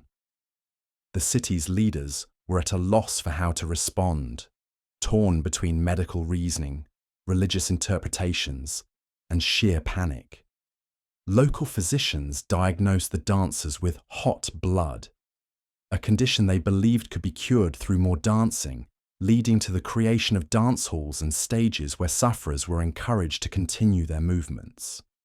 This response, intended as a cure, only exacerbated the situation, amplifying the spectacle and increasing the number of affected individuals. The causes of the dancing plague remain a subject of speculation and debate. Modern scholars have proposed a variety of explanations, ranging from neurological disorders to psychological phenomena. One prevailing theory suggests mass psychogenic illness, a form of collective hysteria triggered by extreme stress, famine, disease, or societal upheaval. Strasbourg, in the early 16th century, was experiencing significant social, economic, and environmental pressures, including crop failures, disease outbreaks, and religious tension. In such a context, the human mind may have responded to anxiety and trauma through involuntary physical expression, manifesting as an uncontrollable compulsion to dance. Other explanations consider medical or toxicological factors. Some historians have hypothesized that ergot poisoning, caused by a hallucinogenic mold growing on rye bread, could have induced convulsions, hallucinations, and erratic behavior resembling dance mania.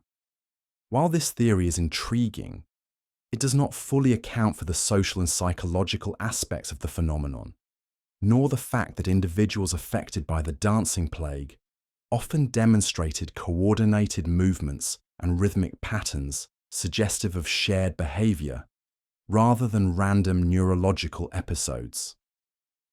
The interplay between physiological and psychological factors may have created a perfect storm in which collective human behavior spiraled beyond control, revealing the fragility of the human mind under extreme conditions.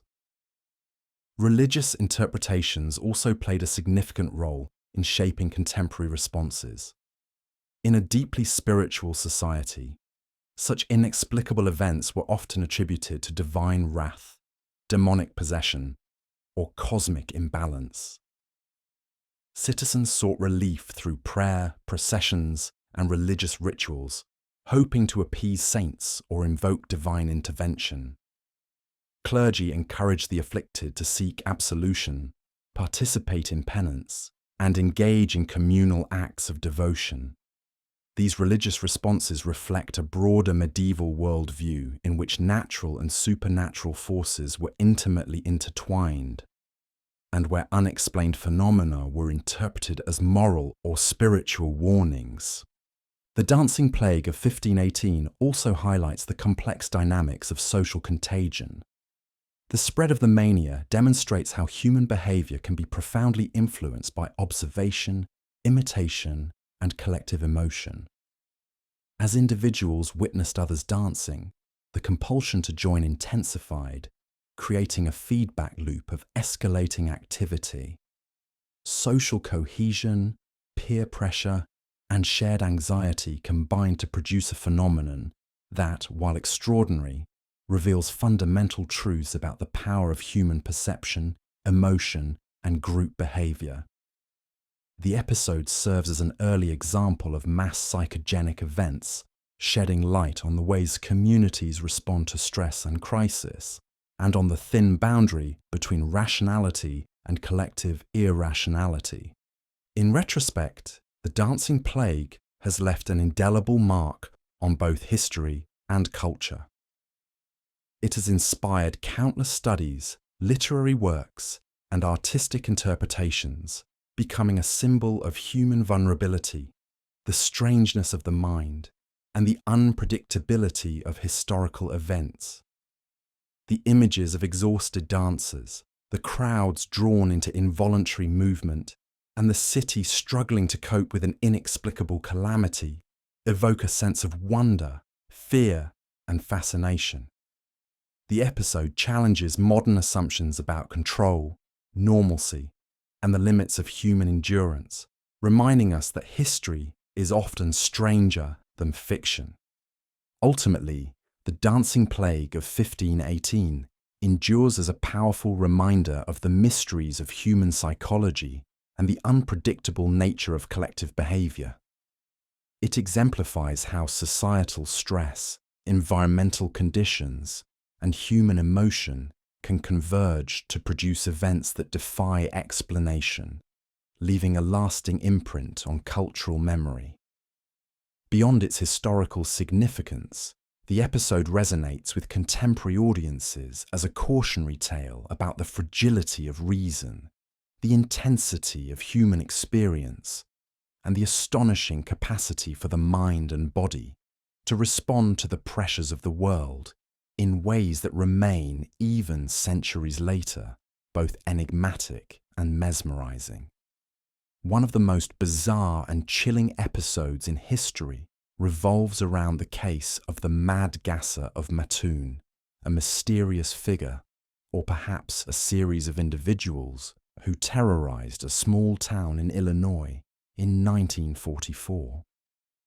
In the midst of World War II, when anxieties ran high and the fabric of daily life was already frayed by uncertainty, the town of Mattoon became gripped by fear as reports began to emerge of a strange and insidious gas that was supposedly being released into homes at night.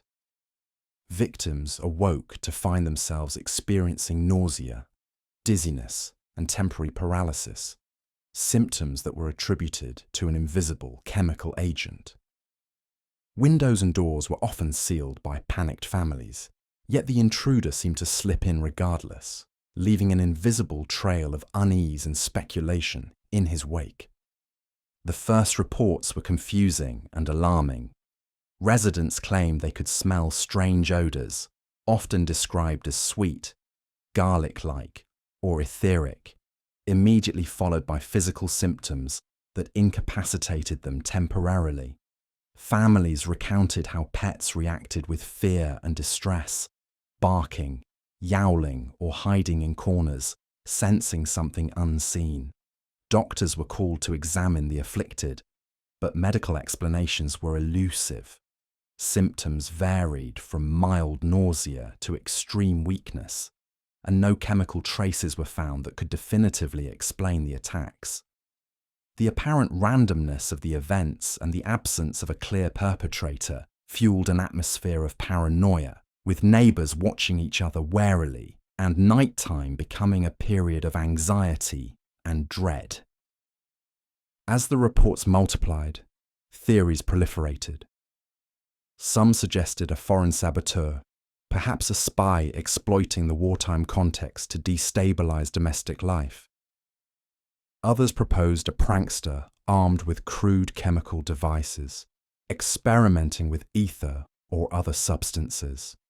Still others speculated that mass hysteria was at play, a psychological phenomenon amplified by the heightened fears of a nation at war. Newspapers chronicled the events with sensational headlines, often embellishing the accounts to captivate readers, and authorities struggled to separate fact from rumour.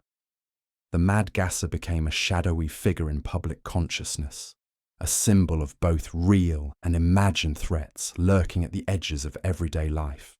What makes the story particularly intriguing is the interplay between fear, perception, and social dynamics. The panic in Mattoon demonstrates how communities respond to threats that are unseen and poorly understood. The human mind, confronted with ambiguity and danger, can create explanations that may or may not correspond to objective reality. Reports of gas attacks, though sometimes unverified or contradictory, were taken seriously by local authorities, reflecting the tension between skepticism and the need to act in the face of potential harm. Residents improvised countermeasures, such as hanging wet towels at windows, sealing cracks in doors, and remaining vigilant at night, creating rituals of protection that highlight the intersection of folklore, psychology, and communal response to fear. Medical and psychological analyses in later decades have attempted to understand the phenomenon through the lens of mass psychogenic illness, in which stress and anxiety manifest as physical symptoms across multiple individuals. Wartime pressures, combined with reports from neighbours and media coverage, may have created a contagious environment in which perception and imagination translated into real physical experiences. The Mad Gasser may have been real in some instances, a prankster exploiting opportunity, but in many cases, the terror itself, whether tangible or imagined, produced measurable physiological and emotional effects, demonstrating the profound influence of belief, expectation, and communal tension on human experience. The episode also reveals much about the culture of mid-20th century America. Fear of sabotage, heightened by the ongoing war, interacted with local social dynamics to amplify suspicion and rumor. Neighbors scrutinized each other, and the boundaries between reality and perception blurred, creating a collective narrative in which the Mad Gasser became a mythic figure, embodying anxieties that went far beyond the physical symptoms themselves. This intersection of folklore, psychology, and history offers a fascinating lens through which to examine how societies process the unknown, particularly in times of widespread stress and uncertainty.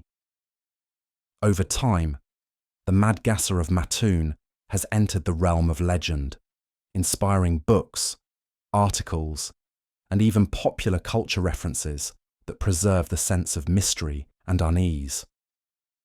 Historians continue to debate whether the attacks were the result of a real individual, multiple perpetrators, or purely psychosomatic phenomena, yet the story persists precisely because it defies simple explanation. It is an enduring reminder that history is not only shaped by grand political events or famous figures, but also by the strange, unsettling, and inexplicable occurrences that ripple through communities, leaving traces of fear, fascination, and human vulnerability. Ultimately, the story of the Mad Gasser of Mattoon resonates as both a historical curiosity and a psychological case study, illustrating the complex interplay of environment, perception, and human behavior. It challenges our assumptions about reality, emphasizing the ways in which fear can transform ordinary life into a theatre of anxiety and suspense.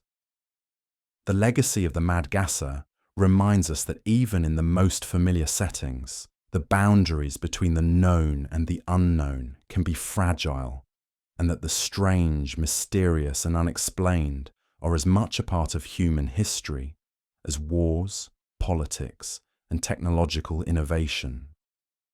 It is a tale that continues to intrigue, unsettle, and captivate, echoing across decades as a testament to the enduring power of mystery in shaping both communal memory and individual experience.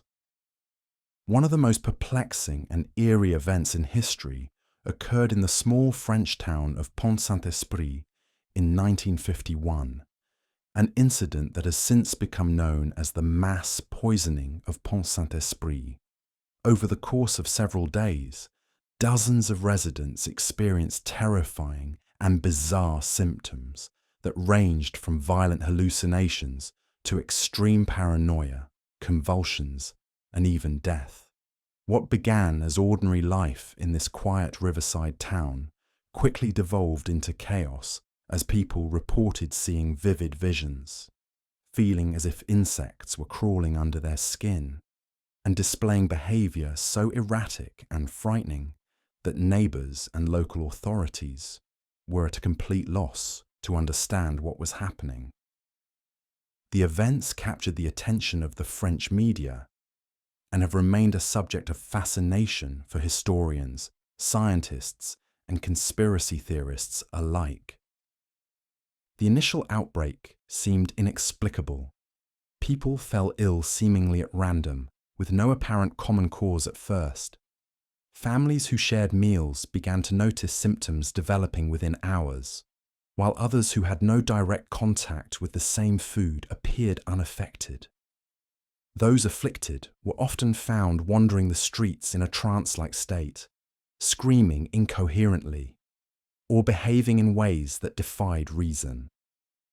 Medical professionals were summoned, but their attempts to treat the sick were hindered by the sheer unpredictability and intensity of the symptoms.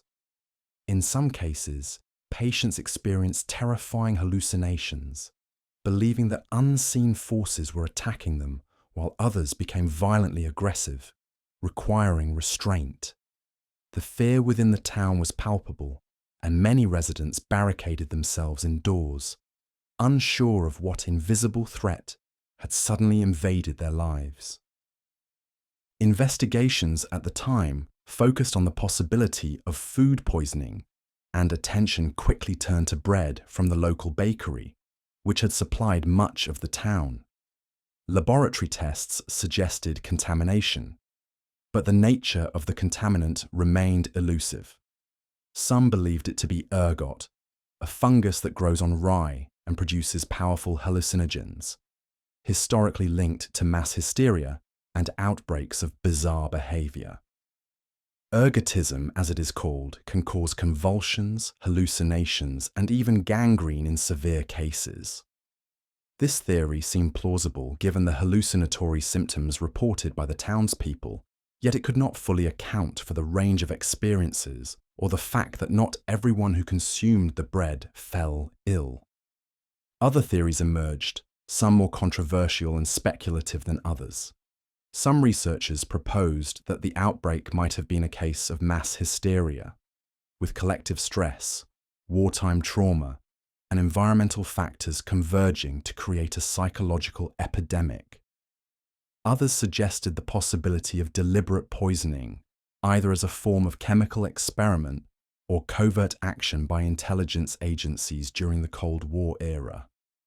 Decades later, declassified documents and investigative journalism raised suspicions that the CIA may have been testing LSD or other psychoactive substances on unwitting civilians, using Pont Saint-Esprit as an unknowing experimental site.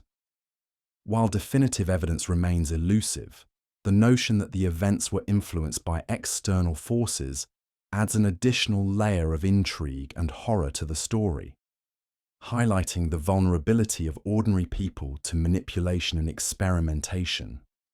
The human impact of the Pont Saint-Esprit incident was profound.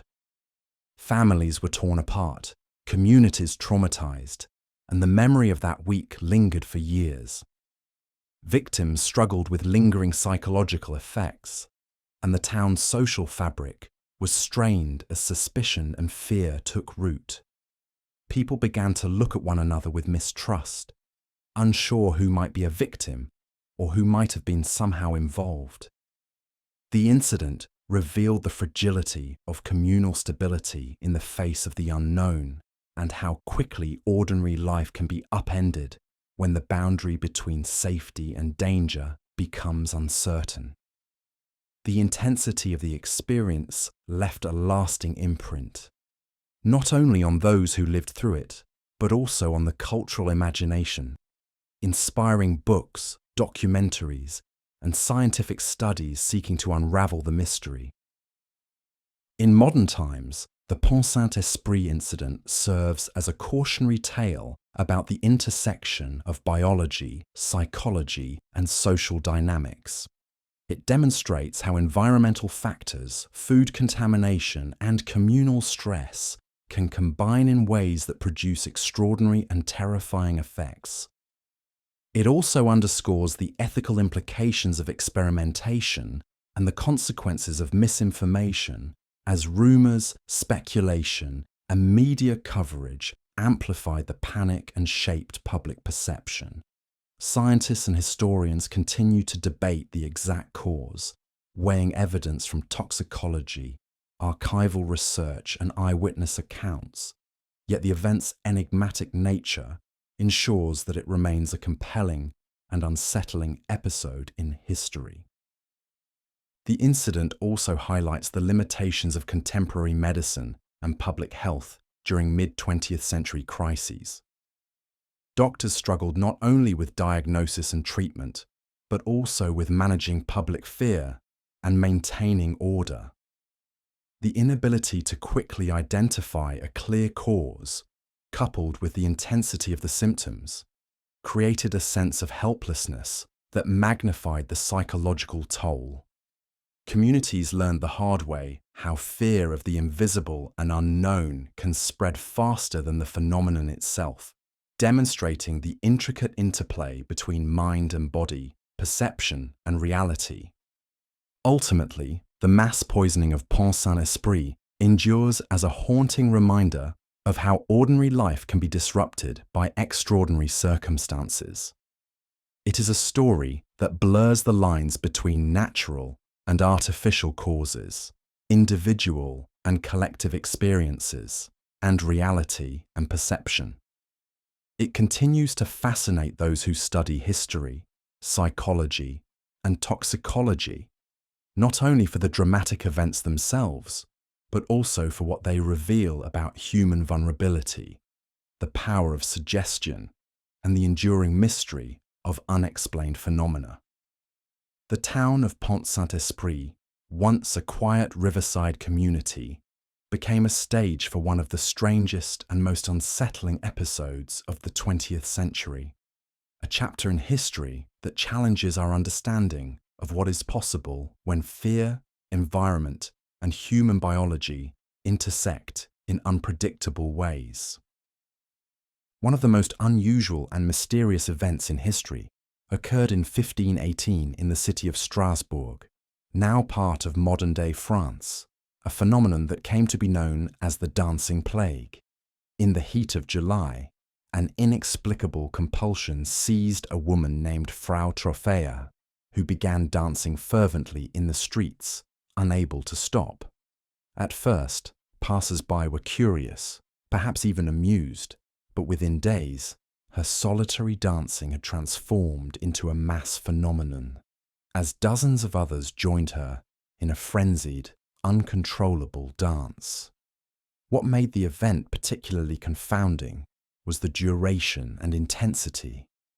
Participants danced for hours on end, days stretching into weeks, some collapsing from exhaustion, and reports even suggest that several dancers died from strokes, heart attacks, or sheer physical fatigue. The cause of this outbreak has never been definitively identified, and historians, medical researchers, and psychologists continue to debate its origins, making it one of the strangest episodes of mass hysteria in recorded history. The social and environmental context of Strasbourg at the time offers some insight into why such an extraordinary event could occur. The city was grappling with extreme hardship, including famine, disease, and the economic pressures that followed the collapse of the local harvests. These stresses created a population already on edge, with collective anxiety running high. In such an environment, psychological phenomena could spread rapidly, amplified by shared fear, superstition, and the communal desire for explanations. It was not unusual in medieval Europe for people to interpret extraordinary events through the lens of divine punishment, curses, or mystical influence, and many contemporary accounts of the dancing plague attributed the outbreak to supernatural causes, including the wrath of saints or the influence of spirits. Medical and historical analysis of the dancing plague suggests several possible explanations, though none are universally accepted. One leading theory is that of mass psychogenic illness, also known as mass hysteria, in which extreme psychological stress manifests physically in multiple individuals simultaneously. The social pressures of the time, combined with fear and anxiety, may have created a feedback loop, with each dancer's actions reinforcing the compulsion in others. This phenomenon illustrates the profound ways in which the mind and body interact, and how emotional and social stress can produce highly visible, physically debilitating manifestations. Another theory posits the ingestion of ergot-contaminated rye, a fungus containing hallucinogenic compounds that could induce convulsions, hallucinations, and a frenzied urge to move.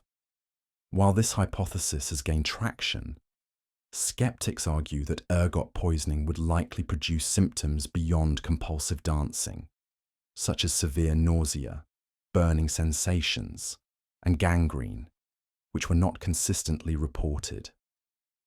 The response of the authorities at the time was both fascinating and alarming.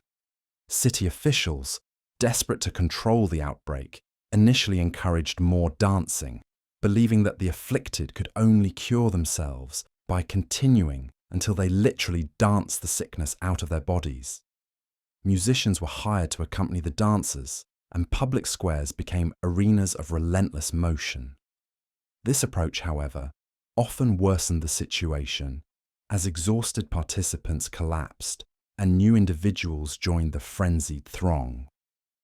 Later interventions attempted to isolate dancers or provide medical remedies, but these measures were of limited success in an era with rudimentary understanding of psychological and neurological phenomena. What makes the Strasbourg dancing plague so enduringly intriguing is not only the scale of the event, but also the insights it provides into human psychology, social contagion, and the intersection of mind and body. The phenomenon challenges assumptions about the limits of human behavior, revealing that under extreme stress, groups can exhibit behavior that seems inexplicable by conventional standards.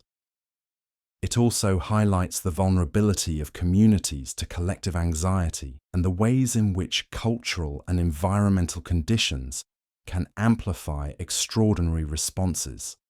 In essence, the dancing plague serves as a case study in the complex interplay of biology, psychology, and society, demonstrating how context, perception, and stress converge to produce events that defy simple explanation. The cultural impact of the dancing plague extends far beyond the historical record. Artists, writers, and historians have drawn inspiration from the episode, exploring its symbolism, its terror, and its strangeness. It has become a metaphor for the uncontrollable forces that drive human behavior, for the thin line between joy and suffering, and for the ways in which communal experiences can spiral beyond reason. The image of scores of people dancing uncontrollably through the streets, some with grotesque intensity, some with ecstatic abandon, continues to capture the imagination, reminding us that history is filled not only with wars, political intrigue, and technological innovation, but also with inexplicable, almost surreal events that reveal the depths of human experience. The dancing plague also raises broader questions about how societies interpret and respond to the unknown. In the absence of scientific understanding, people often turn to superstition, religion, or collective rituals as explanations and remedies. The response of Strasbourg's authorities encouraging continued dancing as a cure underscores the human tendency to attempt control over chaotic and frightening phenomena, even when solutions are misguided. Yet these responses also provide insight into medieval European culture, demonstrating how public health, morality, and social order were intertwined with belief systems and communal behavior. Ultimately, the Strasbourg dancing plague remains a testament to the mysteries of human physiology and psychology, a vivid illustration of how extraordinary circumstances can produce behaviors that seem impossible to modern observers. It continues to fascinate researchers, storytellers, and the curious alike, standing as a reminder that history is not only shaped by what is understood, but also by what defies understanding. In a world often defined by logic and causality, events like the dancing plague remind us that unpredictability, chaos, and the power of the human mind can create episodes so strange and compelling that they echo across centuries, leaving a legacy of wonder, horror, and fascination for generations to come. One of the most chilling and enigmatic events in history took place in the winter of 1932 in the small English village of Woking, a seemingly quiet and ordinary community which became the epicenter of what would later be called the Woking vampire panic. Reports began when local residents claimed to see a gaunt, shadowy figure prowling graveyards at night, often hovering near fresh graves and appearing to watch over them with an almost predatory intent. Initially dismissed as rumor or overactive imaginations, the phenomenon quickly escalated as livestock were found drained of blood, livestock that had shown no signs of struggle or disease, and the villagers began to whisper about supernatural forces at work. Fear spread like wildfire through the tightly knit community, fueled by the dark winter nights, fog-shrouded streets, and centuries-old folklore of revenants and the undead. The first detailed accounts of the vampire sightings came from cemetery caretakers and local police officers, whose observations lent credibility to the rumours. Witnesses described a pale, emaciated figure, sometimes clothed in dark garments that seemed to absorb light, with eyes that glowed faintly in the night. The figure was said to move with an unnatural silence and agility, appearing at one location and then disappearing without a trace. Reports of similar figures emerged in nearby villages, though none as intense or widespread as in Woking itself. The growing number of sightings contributed to a sense of collective panic, with many villagers refusing to walk outside after dark, securing doors and windows with religious symbols, and even calling upon clergy to perform exorcisms or blessings to ward off the supposed vampire threat. As the panic escalated, local authorities struggled to maintain order and rational explanation. Police investigated the reports, yet physical evidence remained elusive. They found no footprints, no traces of the creature's presence, and no definitive proof of attacks on humans, though livestock deaths were thoroughly documented. Scientists and skeptics suggested that the panic was fueled by mass hysteria, triggered by stressors such as economic hardship during the Great Depression, poor lighting, and a strong cultural memory of vampire folklore. Yet the specificity of many eyewitness reports, combined with the repeated occurrences near grave sites, made purely psychological explanations feel insufficient to some observers. Folkloric and historical context played a significant role in amplifying the panic. England, like much of Europe, had a long tradition of tales about revenants, creatures who returned from the grave to prey upon the living. These stories often involve nocturnal attacks, a preference for blood, and a sinister intelligence that allowed the vampire to evade capture. In Woking, these myths intermingled with contemporary fears, creating a cultural lens through which the unknown could be interpreted. Some villagers insisted that the vampire was the restless spirit of someone wronged in life, while others speculated that it was a malevolent outsider, or even a person practicing occult rituals. This blending of history, superstition, and local anxieties created an environment in which fear could flourish, and every unexplained sound, shadow, or disappearance was interpreted as evidence of the supernatural presence. The Woking vampire panic also highlighted the intersection of media, rumour, and public reaction.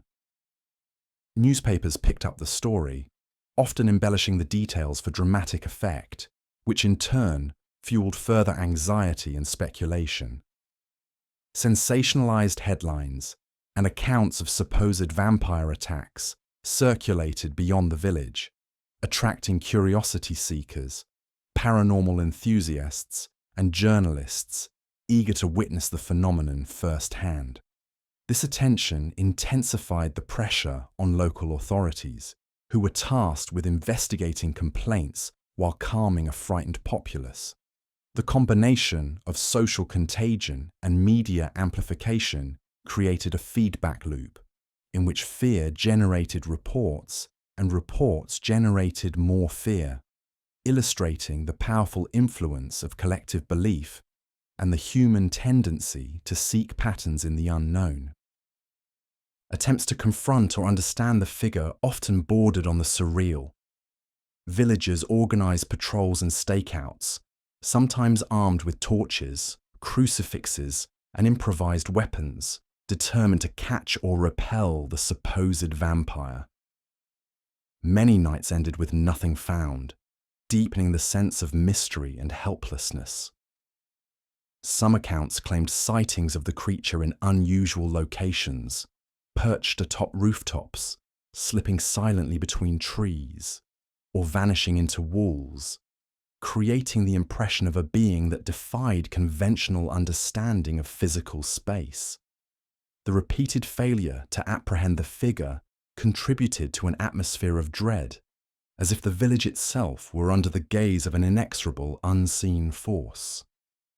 In retrospect, historians and researchers have suggested multiple possible explanations for the Woking vampire panic. While mass hysteria remains a dominant theory, other considerations include psychological stress, sleep deprivation, and even undiagnosed illnesses causing hallucinations. Environmental factors, such as mist, shadows, and moonlight, likely played a role in shaping perceptions of what villagers saw. The overlap of folklore, rumour, and heightened anxiety created a fertile ground for extraordinary claims to take root, demonstrating how belief, culture, and perception can combine to generate episodes that seem impossible to explain through rational means alone. Despite the passage of time, the Woking vampire panic continues to fascinate scholars and paranormal enthusiasts alike.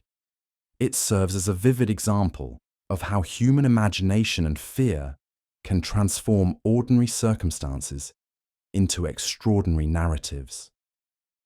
The event underscores the fragility of collective calm in the face of uncertainty and highlights the enduring power of folklore to shape behaviour, influence perception, and provoke societal reaction. More than simply a local curiosity, the Woking vampire panic is a case study in the complexity of human psychology, the dynamics of rumour, and the ways in which communities respond to the unexplained. Ultimately, the story of Woking reminds us that history is filled not only with wars, political intrigue, and scientific discovery, but also with episodes of profound mystery and psychological intensity. It stands as a testament to the power of fear, imagination, and cultural memory to create events that are as compelling as they are confounding, leaving a lasting imprint on both the place where they occurred and the broader human consciousness. Even today, the image of a shadowy figure gliding silently among tombstones on a fog-laden English night continues to capture the imagination, offering a glimpse into a moment when the boundary between reality and legend seemed to dissolve, and an entire community was gripped by a terror that may have been as much about the mind as it was about the night itself. One of the most peculiar and unsettling events in history unfolded in 1959 in the remote Ural Mountains of the Soviet Union, an incident that would later become known as the Dyatlov Pass incident, a story that continues to baffle investigators, historians, and enthusiasts alike. A group of 9 experienced hikers, led by Igor Dyatlov, embarked on a challenging trek through the harsh, snow-laden terrain, aiming to reach Otorten, a mountain deep within the wilderness. These were seasoned adventurers, familiar with the dangers of extreme cold, avalanches, and the unforgiving isolation of the mountains. Yet, despite their expertise and careful preparation, something went tragically and inexplicably wrong. When the group failed to return as planned, a search operation was launched, leading to discoveries that would spark decades of speculation, conspiracy theories, and scientific inquiry. The search party discovered the hikers' campsite abandoned, with tents torn open from the inside and belongings left behind, suggesting that the group had fled in extreme haste. Footprints indicated that some had left the site barefoot or in socks, scrambling down a slope into the dark, freezing night. The circumstances immediately raised questions. What could have driven experienced hikers to abandon shelter in such dangerous conditions, exposing themselves to sub-zero temperatures without proper clothing? As the search progressed, the bodies were found scattered across the snow in positions and conditions that defied simple explanation. Some had died of hypothermia, while others exhibited severe trauma inconsistent with a conventional accident. The combination of panic, injury, and the eerie nature of their deaths painted a picture that was simultaneously tragic, terrifying, and mystifying. Further investigation revealed that several of the hikers suffered from strange and severe internal injuries, such as fractured skulls and chest bones, while their external appearances suggested no significant signs of struggle. One body was missing its tongue, another its eyes, fueling rumours and speculation about unusual forces or violence. Compounding the mystery, the clothing recovered from the victims was found to be contaminated with unusually high levels of radiation, a detail that has perplexed experts and added a layer of intrigue that borders on the otherworldly. Some suggested natural phenomena, such as a rare avalanche pattern known as a slab avalanche or katabatic wind, might have caused panic and disorientation. But these explanations fail to account fully for the trauma and anomalous evidence found on the bodies. The geographic and environmental context of the Dyatlov Pass region adds to the chilling nature of the story. The mountains are notoriously treacherous, with sudden temperature drops, fierce winds, and hidden crevices that can trap even the most skilled travelers. Visibility can deteriorate rapidly, making navigation extremely difficult, and the area is prone to unexpected weather phenomena. These conditions, combined with the psychological stress of isolation and extreme cold, could induce panic, hallucinations, or irrational behavior. Yet, the level of trauma and the seemingly coordinated flight from the tents suggest an element of sudden, overwhelming fear, something more than a simple misjudgment of weather or terrain. Over the decades, the Dyatlov Pass incident has inspired an extraordinary range of theories, some rooted in science and some bordering on the fantastical. Researchers have proposed infrasound generated by wind patterns, creating feelings of terror so intense that it could provoke a flight response or a sudden snow slab collapse that forced the hikers out into the cold. Others have suggested secret military testing, possibly involving parachute mines or weapons experiments, which could account for the injuries and radiation.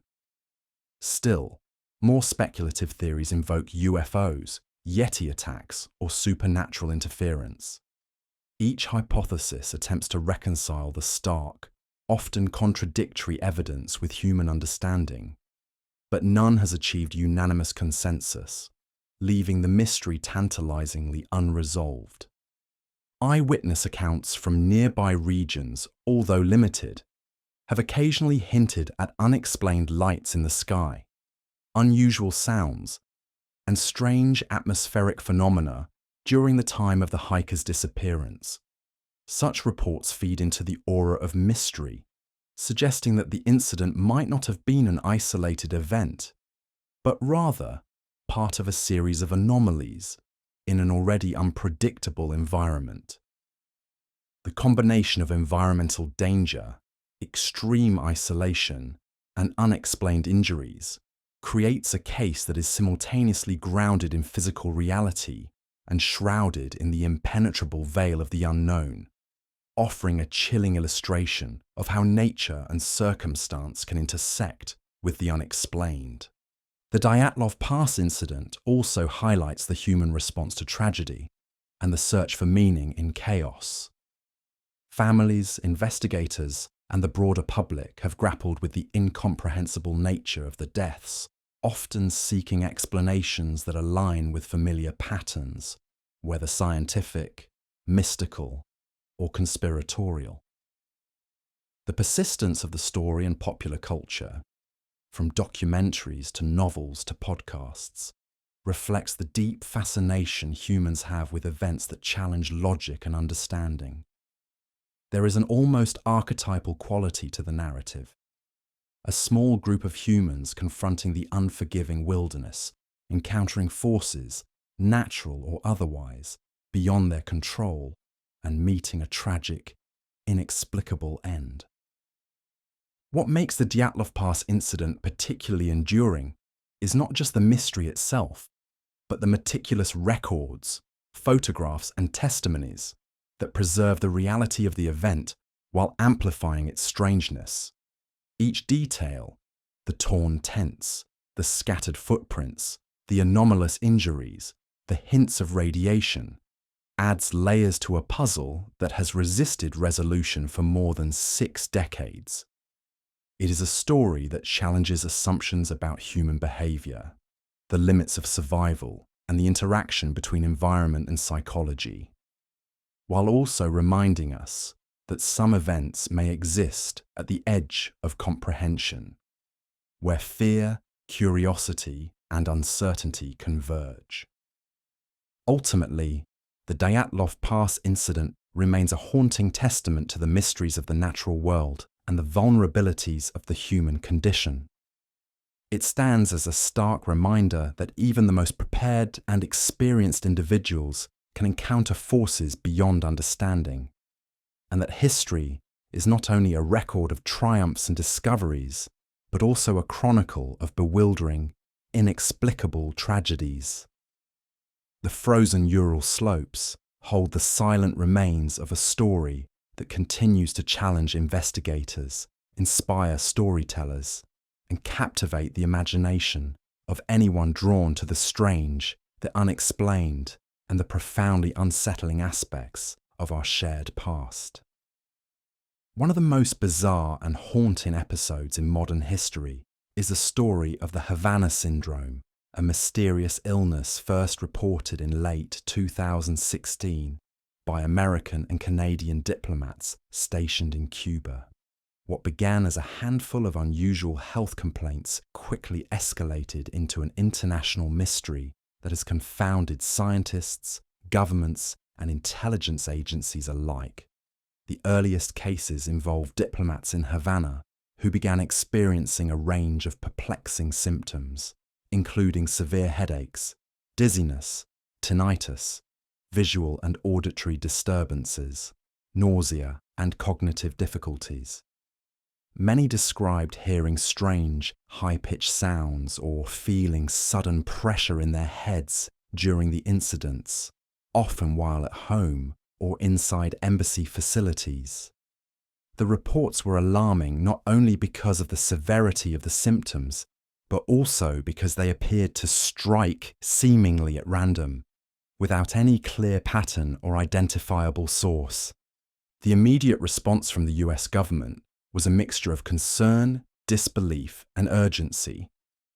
Medical evaluations revealed evidence of neurological injury in several affected individuals, including abnormalities in brain scans that suggested trauma to specific areas of the brain. The combination of physical symptoms and cognitive impairment made the phenomenon particularly alarming, as it implied a force or mechanism capable of producing significant physiological effects without leaving visible external injury. The nature of the attacks, or incidents as they came to be called, remained mysterious, and speculation about the cause ranged from targeted sonic or microwave weapons to mass psychogenic illness. Each theory brought its own set of implications, political tensions, and technical challenges, further complicating the investigation. Investigators faced extraordinary difficulties in attempting to document or reproduce the conditions that caused the symptoms. The reported incidents varied widely in time, location, and presentation, with some diplomats feeling effects immediately while others reported delayed onset. The sounds described were sometimes audible, sometimes entirely subjective, and often recorded by only a few individuals. Environmental testing in embassies and residences failed to consistently detect harmful agents or technological sources, leaving experts with the unsettling reality that the origin of the syndrome might be elusive or unprecedented. Moreover, the geopolitical context added layers of intrigue and suspicion, as many speculated that the symptoms could be the result of covert actions by foreign entities, potentially as a form of psychological or technological warfare. The personal stories of those affected lent a deeply human dimension to the enigma. Diplomats, intelligence officers, and family members recounted how the syndrome disrupted daily life, careers, and relationships. Simple tasks became arduous as concentration waned, memory faltered, and balance or hearing was impaired. Many reported chronic fatigue and lingering neurological issues even after returning to their home countries, creating a pervasive sense of vulnerability and fear. The psychological toll was significant. Uncertainty about whether the attacks were ongoing, invisible, or undetectable generated anxiety and a sense of living under constant threat. These personal narratives emphasized that the Havana syndrome was not merely a medical curiosity, but a profound disruption of ordinary life, affecting individuals and communities in ways that were both immediate and long-lasting. As the phenomenon spread beyond Cuba, with similar cases reported in US diplomats stationed in China, Russia, and even within American soil, the mystery deepened. The geographical distribution of cases suggested a possible pattern, but no definitive causal link was ever established. Theories proliferated.